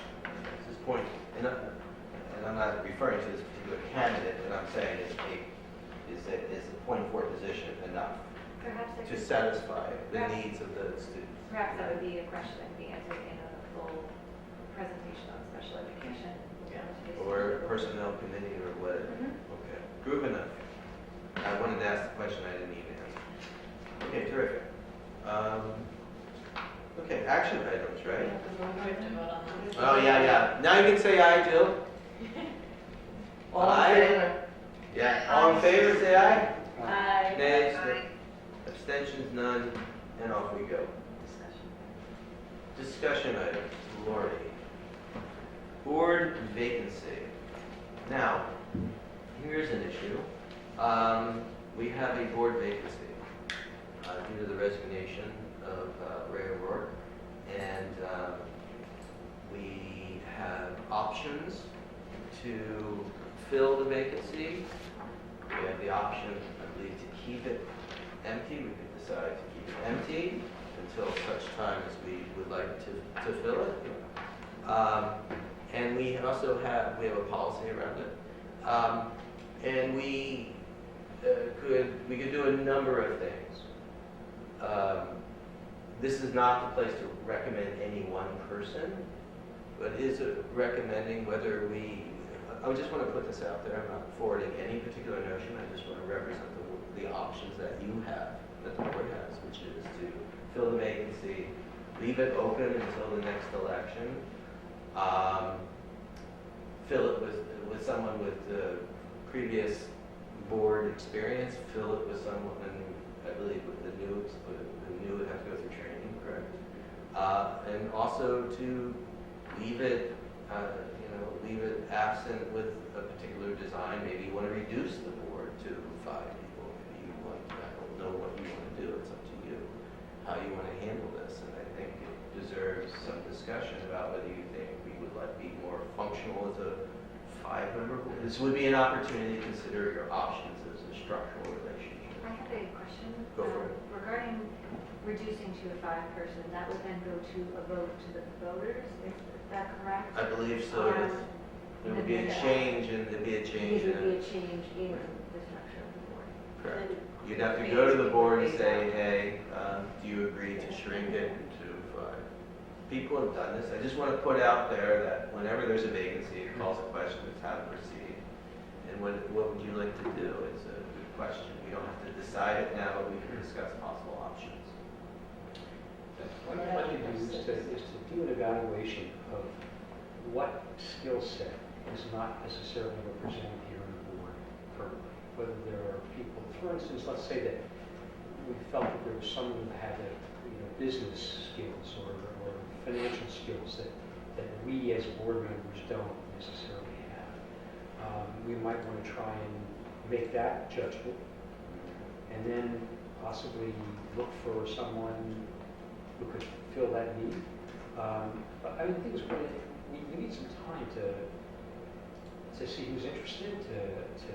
If some very able people in the community wanted to do it, I'd be certainly open to considering their appointment. So you would like to do a needs-based kind of I think that would be sort of the thing, first thing I want to and do. then put you're in favor of filling the position at some point sooner than Yeah. I just want to clarify that we have 6 people on the phone. Correct. As a point, if we elect to appoint someone to the position, they then must run for the position in the May election. Correct. So it's only for this It's only coming for, school year. if they run for if we elect to wait for an election, they then serve out Ray's term. Is that Yeah. correct? They would, well, they Which would. would only be 2 years out of the election, unless, do we have the No, option? no, Say that- no, wait, say that again? Their term would, Would start as a new term? Yes. Thank you. Now, hold on a second. If I'm I thought mistaken, that was, I think you're right. I think that so if Ray was not up this June, it's not. then he's not, right? He's So- not able so to then- do 4 years. So then 3 people would be running for board. we could appoint a person to fill out Ray's term for 2 years. We can do that. I No, I think. thought It's that only was- approved It's only for good 1 year. for 1 year. To the next possible election. Just We have to give the public the right to That's right. reject It's this just person. until next May. But once they get 19th, elected, they'll start the next day. But once they get elected, they don't get elected to fill out 2 terms. They can become a 3-year term, right? They get a new term. The options are the board can appoint someone, sure. If the board chooses to fill a vacancy, it shall be only for the term ending with the next annual election of the school district, at which time such vacancy shall be filled in a regular manner for the balance of the unexpired term. The board at its own may also Should've read elect to that. call a special election within 90 days to fulfill the unexpired term. That's Thank right. you I very have, much. I have a point on that. We have an election happening in September. Do It's we, not the annual election. we can call an election. Can we use that election happening on when we're getting voters out to add someone in? Do we have, what I'm asking is, there's a lot of process that I know goes into filing and all of that. And the And I money. don't know if we have the timeline necessarily to Could we do create a that. special election in Don't want relationship to panic. to a possible That's what I'm referendum? asking. I'd have to look at the timelines. Okay. I don't know if it's too late to do that That's it. yet. I- Would I'm they, thinking it might be if somebody good. wanted to run in an election, would Well, they have to get, You may do have a a special petition? election, yes, they have to. Not the best time to renewal the summer. That's right, that's true. You know, I mean, there are, a lot of people are gone, a lot of people really couldn't make a decision on this necessarily. 90 days to do it. You mentioned, but I don't know the worth the cost to the district to hold a special election. We are already holding an election in September, given that for this position. In my opinion, I think it's too, I think it would be an unnecessary expense to have a secondary election. Sure. to a Oh, special yeah, election. I think yeah. that's- Okay. But I would also support investigating or spending some time thinking about reducing the board to 5 members. I don't know how we would go through that process. And why? I think we could perhaps function, the board might function better with a smaller number of members. But again, I'm very new to the board, so I'd also want to ask a question. I think it's worth having a discussion. Would that mean that we don't have enough members to serve on all the committees we need? That's the problem. But how they does it with 5, so is it working more succinctly for them? Or are those members feeling like they're constantly going to committee meetings? So what is the balance there? And I don't know, I'm new to it, so maybe perhaps other people have different views and opinions on that. But I think it's worth probably. Sometimes you need 7, sometimes you need 3, sometimes you need 5, sometimes you need 1. You know, it's like, it Some depends boards- what, some depends boards what the have needs 9. are, right? Yeah, some have 9. Some have 9. So And I'd given the like- number of What is committees we O'Neill? have going. Neil has a ton, because they have Does it West only have Point. 9? Yeah, it seems like a big board, But they also have West Point representatives that are ex officio, and they have it, yeah. Can you, does it make sense to have like a subcommittee, look at the options here and report back to the board? Yeah, I think that might be, so we maybe create one, perhaps we can move, we might be able to do that. Well, there's the policies and the other, that dictates what can be done. Yeah, for sure. So, but I think maybe we need a greater investigation of it, but I'd like to do it more swiftly than not. So it's dependent upon our meeting, our ability to make a decision. Highland Falls has 7, and then they have West Point liaison. Right. Okay. Code of conduct review. Would I be able to offer or propose something this time, or should I wait until? On the matter of board vacancy. Do you have a thought? No, just with regards to Sarah's point too, just the idea of if it could be done of pairing both the PISA project vote as well as that may work to prompt more interest for both, whether it was, if it could be done, whether it was the election for the vacancy as well as to bring out voters for the PISA project. So, That's true. That's true. That's true. All right. but I know time is limited, so. Yeah, and a lot of people are gone for this. It's very, you know, who do they get the people to sign?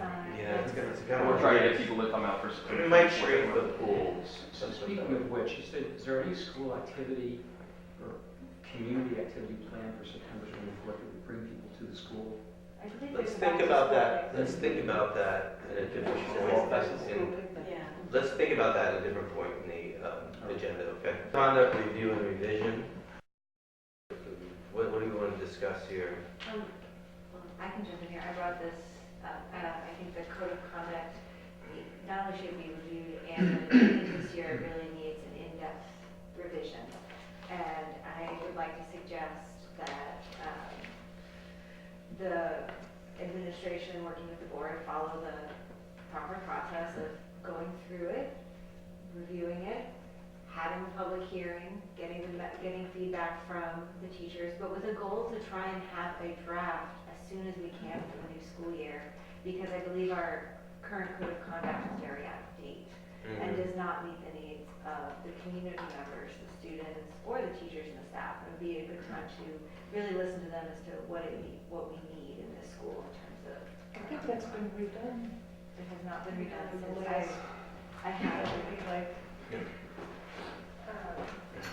Sarah's gonna have, just notice, Diane, and I've spent little time with Sarah, but she will. Our code of conduct was adopted in 2005. It was last reviewed in 2016, last revised in 2012. Yeah. 16 and 12. It's supposed to be reviewed every year. Yeah. Yeah. Our policy by law. So I think, but regardless, I think moving forward is Yes. a great way to look at what the needs are in the building right now. And Maybe it was Haldane. I think, so Laura and I, Alex, and Beth met today. I would suggest if perhaps it wants to become a committee, or if we can invite more board members, just to start the process by looking at other schools, what they are doing for their different code of conducts, including Haldane, including New York City.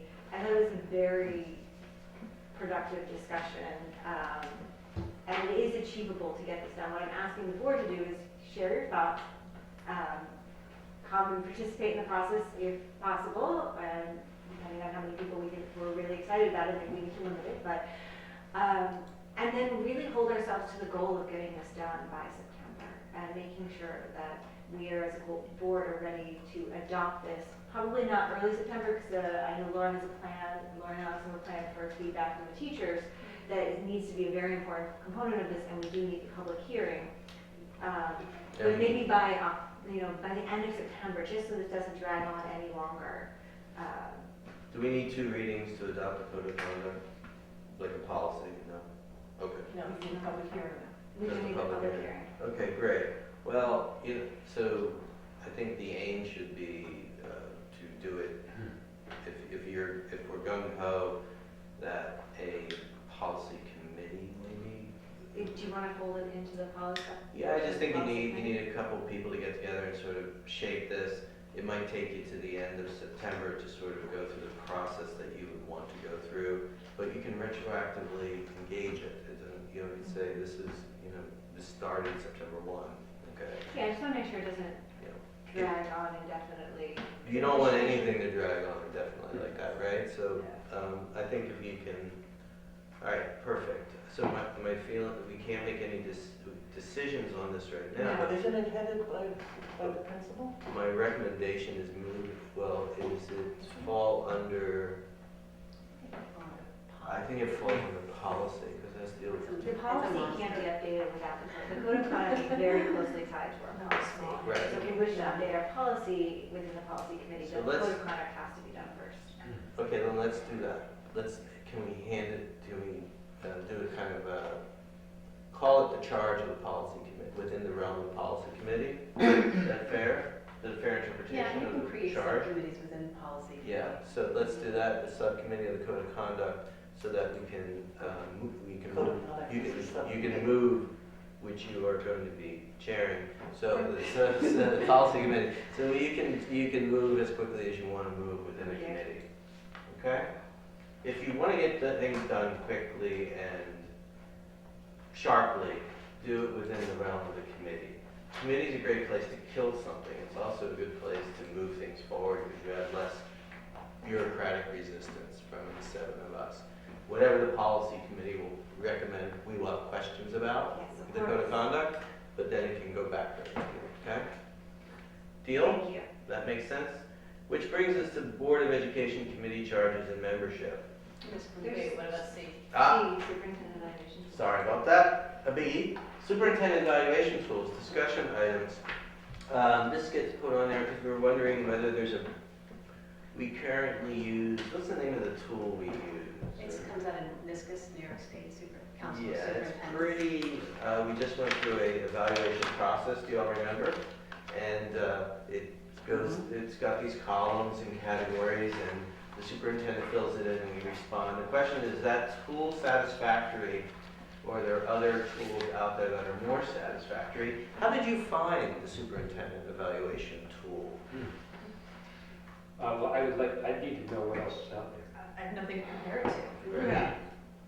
Well, one thing's for sure, we will be much more vigilant about, I think, in the future about making sure that we use an evaluation tool on a regular basis.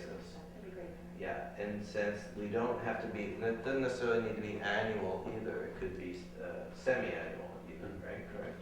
So the tool is really important when we consider this, but I think it's really important that we schedule in the next year a number of important deadlines for us to force us to consider problems. Consider, I don't want to say problems, but consider issues and deliver what we need to deliver. Okay? To align ourselves both with law, best practice, etc. So my recommendation is that the superintendent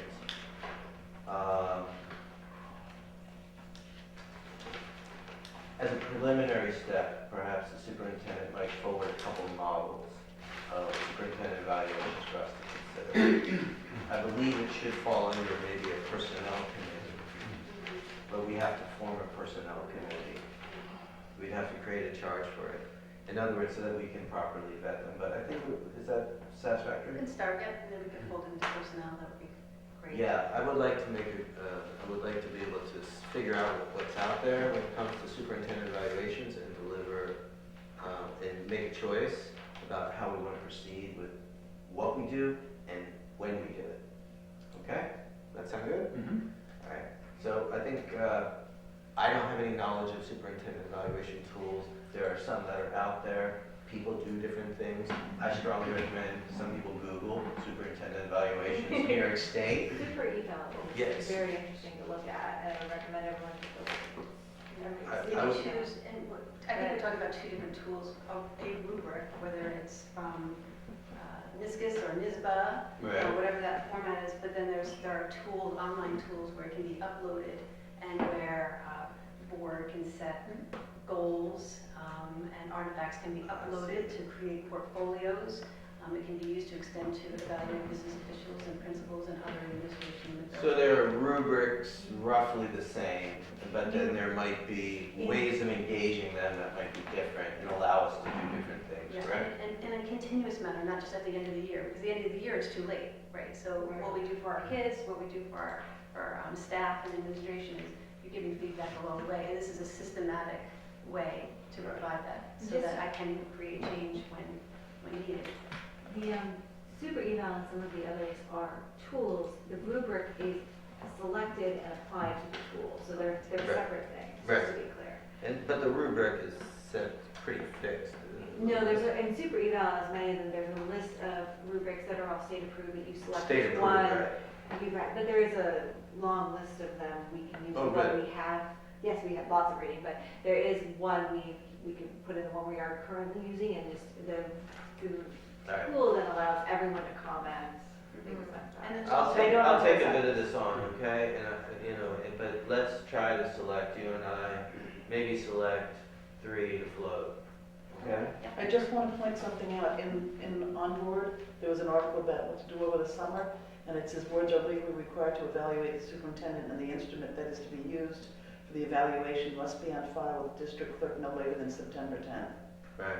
Evaluation process should begin in the summer with the selection of the instrument. Yeah, and then blah, blah, blah, blah. Okay, so let's try to pick So three August. models that you think are interesting. Right. I'll do a little look. Yep. Anyone else? I'll do a little research If you can on do a little that. research and maybe share the Super Eval site Yeah, I or can whatever, send that link so that on. we can say, okay, I like this, I like that, I like the other thing, and then we'll make a vote on it. It might help to check with NISBA too. And I'm also, going to the NISBA. also on that super eval, there is Thanks. a board assessment component as well, so that may help with the conversation that we had. We are going to have our own board assessment, that's for sure. But that can be part, that's part of that super eval tool. Board of Education Committee charges and membership.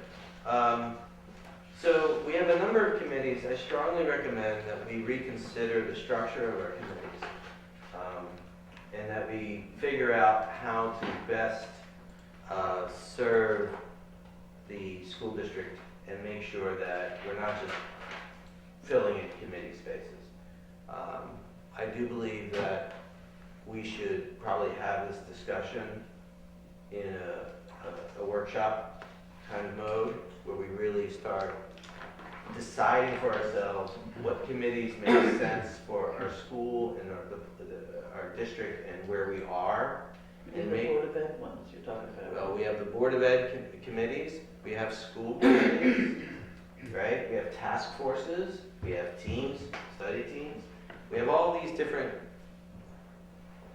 groups, and the question is what are we really doing and how are we really doing it and why are we really doing it? This is not something that we should take up at 10:15 No. with an executive session. We're not doing We shouldn't do that. We're not doing Put it that. off till. Well, I think we need to discuss it in a workshop. Yeah, I think it's We're Does not- that require public, is that a public workshop that you're talking about? I don't think so, because I think we're talking about restructuring the board someday. We could bring it up in a public workshop, but we should discuss how we want to do that.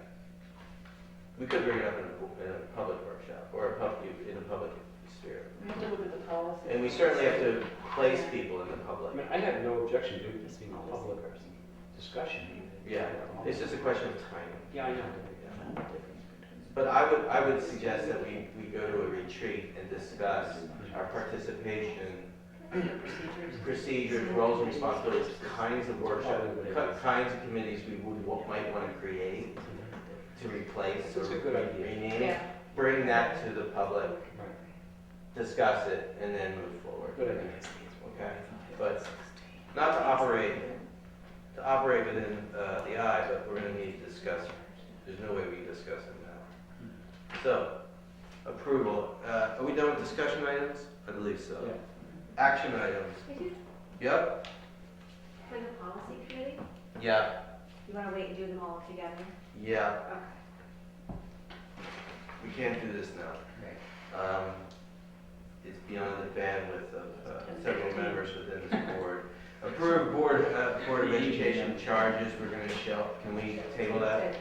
Table that. Committee memberships, minus Sarah Torme to be appointed as a member and chair of the policy committee. All in favor of that? Can we do that? Can we do that?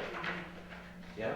You can do that as long as you state that's what you're doing. Yeah. I'm gonna offer an action item here. I'm gonna appoint you as head of the policy committee, okay? So that you can be released into the wilds of the policy manual. So I'm gonna do this now so that we're not gonna, in case we get scheduled poorly.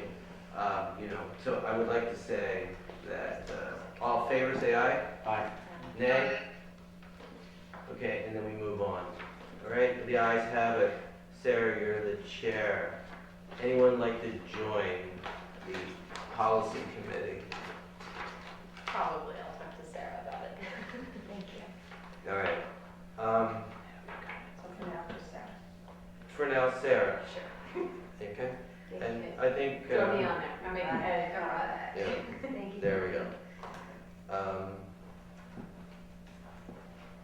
Okay, approve the Board of Education meetings calendar. Someone needs to make a motion here. Motion. Seconded. Yeah, be it resolved, the Board of Education, Acton Union Free School District hereby approves the 2019-2020 Board of Education meetings calendar as presented. All in favor? Aye. Aye. Nays? No. Here's a biggie. Motion to adopt the district priorities. Someone needs to make So it. moved. Second. Be it resolved, the Board of Education of Garrison Union Free School District hereby adopts the 2019 to 2022 district priorities. Votes? Aye. All in favor? Oh, yes. Yes. And all in favor, say aye. Aye. Nays? Abstentions? Abstentions? One. One abstention, okay. Please record the 5 ayes and the 1 abstention. Okay? Action items, here we go. Recertify the APPR lead evaluators. Is that what I'm doing here? Okay. Holy moly. Be it resolved that the Board of Ed, Garrison, I'm reading the correct thing, right? Just pursuant to the provisions of educational law 3012D and Part 30/3.10, the rules hereby certify the following individuals complete all necessary training to be certified as a lead evaluator of classroom teachers. This is you. Laura Mitchell and Alex Levine.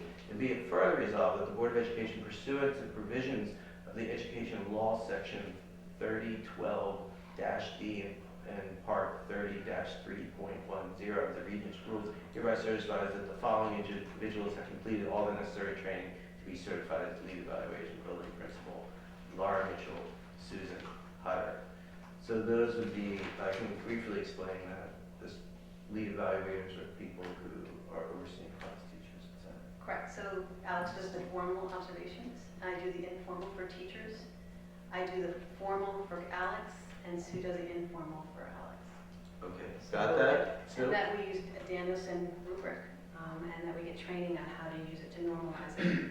And we've been using the Danielson rubric for how long? Since maybe 2012. Okay. It's worth it. It was adopted in 2016. It's posted online. If you follow the APPR link, you can find the rubric. Yeah. Okay. So moved. Second? Second. Yeah. All in favor, say aye. Aye. Nays? Aye. Abstentions? No. Authorized cooperative investment agreement for key contact person. All right. Do I have to read this whole thing, Sue? Or Beth? You can refer to All right. As referred to in the document. So moved. So moved. Second. Be it resolved that Susan Hutter is hereby authorized to execute and deliver cooperative investment agreement as indicated in the package in the name of and on behalf of Garrison Union Free School District. Ayes? Aye. Nay? What's all that other stuff say? Don't worry about it. It's in there. Would you like me just to tell you what this is, Yeah. quickly? Yeah. We've belonged to my class since its inception. I haven't invested in it in many years because the interest rates weren't favorable for us. Right. They are getting better, so I just want to have that option again. We still have an account with them. We never stopped having an account. We just authorized me to be able to deal with them. Okay, thank you. Okay. Perfect. All in favor say aye. Did we do that? Yes, we did that. Okay. Terrific. Adopt the secret resolution. This is a big one. What's that? Oh, you've got a new one because it's not printed out. Okay, David, you here? I'm here. Okay, you got this? Yeah, I do. I'm going to propose one word change, but I'll read it as is. Thank you, sir. Be it resolved that the Board of Education of the Garrison Union Free School District expresses its sincere appreciation to Peter Daffern and the Turner Construction Company for developing an affordable plan to heat our building with the potential to not rely on fossil fuels. We deeply appreciate the generosity, insight, and time offered to our district. Turner's visionary plan will be a source of pride for our students and the entire Garrison community and can serve as a model for climate-friendly public schools everywhere. And I'm going to just propose that we take out the word sincere because what other kind of appreciation would we use for express? So moved. Ordinary appreciation. We've got extraordinary. So moved, seconded. All in favor, say aye. Aye. Yeah, I think it goes, it should not go without mentioning, but of course we're going to mention that we are grateful for Turner Construction for this wonderful opportunity and insight they provide. And it is a kind of model for how we can engage the resources in this community to assist in furthering the ambitions of the school. And any chance, and I have to praise our board member Gelber for doggedly, pursuing these questions and not giving up, and that's allowed these conversations to happen and these connections to happen. So I appreciate your doggedness. Well, actually, it's really Peter Daffern, who's an extraordinary member of our community, and he was the CEO of Turner Construction Company, felt very strongly about this and really saw this as a source of pride for the school and for the students and also for the community, and sees this as something that really can be a way of leading public school construction decisions all over the country. So all appreciation and respect goes to Peter for his leadership on this. It's outstanding, and I just think it's, just shows you what happens when we tie into the, the wonderful talent pool and expertise within the community and sort of work. Secret. Okay, this is the biggie. So moved. Yeah. Second? Seconded. As stated in the packet, the whereases are clear in all 13 points. Therefore, be it resolved that the board finds and concludes that the proposed action is an unlisted action within the meaning of 6 NYCRR 617.2 AK. And it is further resolved that the board hereby declares itself lead agency with respect to the environmental review of the proposed project. And it is further resolved that upon consideration of the foregoing, the board finds and concludes that the proposed action will not result in any significant adverse impacts to the environment, and it is further resolved that the board hereby issues a negative declaration with respect to the proposed action. All in favor say aye. Aye. Nays? And the ayes have it. Adopt the PISA capital project resolution. So moved. Second. This one's even longer. Yeah. As indicated by the resolution,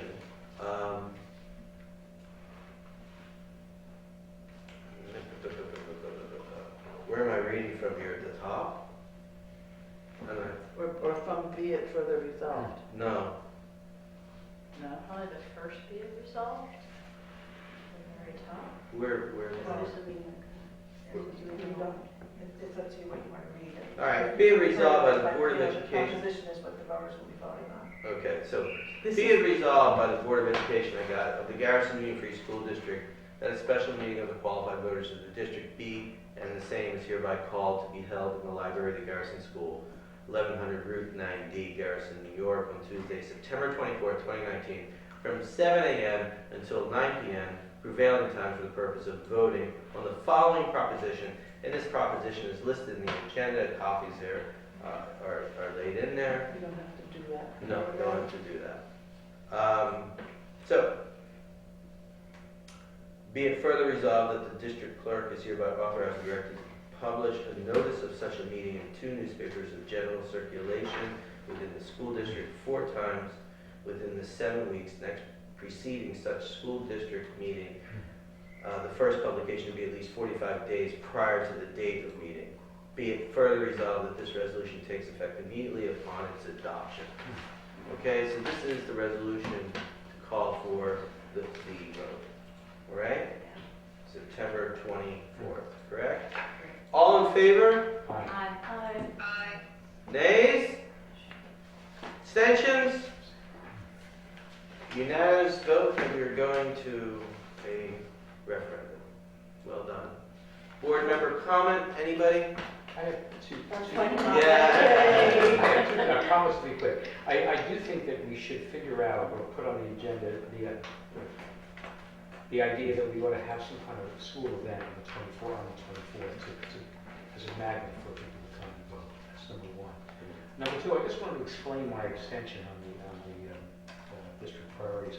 I did it partly out of respect for what Jesse had to say about putting things off, and also because I would have been a whole lot more comfortable if you guys had, in addition to this process that you want to take, and I recognize that there is a value in the process, if you had made some more definitive, decisive conclusions, given the amount of time that you've been here, about what needs to happen in the curriculum. It seems to me that by this time you should have been able to make some judgments about what the curriculum needs, and so therefore, as a kind of a mild protest, I wanted to register my abstention. Public comment. I think there is one. I'm sorry, board comment. More board comment, sorry. No public comment, none whatsoever. Board comment. Thank you, Sarah. Board comment. Anybody else? Thank you for voting me in, I think.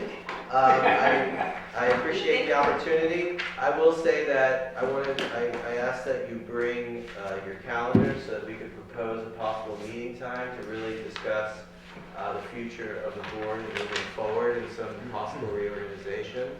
Okay? I believe that we can take that up, perhaps, could take that up privately, correct? We don't need to discuss this openly. But that I wanted to, we want to find a date that's mutually agreeable. Perhaps following this meeting, we could just look at our calendars and propose a time. If the time is not mutually agreeable, we will have to find a mutually agreeable time, okay? That make sense, Jill? For a possible workshop / retreat. She's saying so. Yeah. When you were pointed toward Laura, I couldn't hear what you said. Sorry. I'm going to propose that we meet in a workshop / workshop format, a kind of retreat, okay, for the lack of a better word, but a workshop, that we find a date. Jill, you with me? Okay, thank you. So we'll do that after the meeting, okay? All right, terrific. Other than that, these are all exciting times. And I appreciate the public for coming out and voicing the concerns. I just want to say, thank you for stepping up to serve. I realize that after having been president for many, many years, it's a long time. I appreciate your willingness to take on this role. I plan not to stay for 11 years, but thank you so much. And I just would also add that because we did do a resolution with recognizing Ray's resignation and appreciation of his commitment. But Ray is a talented member of our community. He will be missed on this board for his wisdom and judgment and his restraint. And I wish he was here to mentor me through this process, but I think his example will help me act as a guide, as well as y'all. My main thing is to represent the voice of the board, not my own particular concerns. Okay? Ray brought a unique intelligence to the proceedings of this board. He really did. Some great words. Words. Vocabulary. You can get lost in the dictionary tracking the syntax. All right, great. Now we're going to Move to adjourn the session. So moved. Seconded. Brief Can we executive go to session. breakfast or? Yes.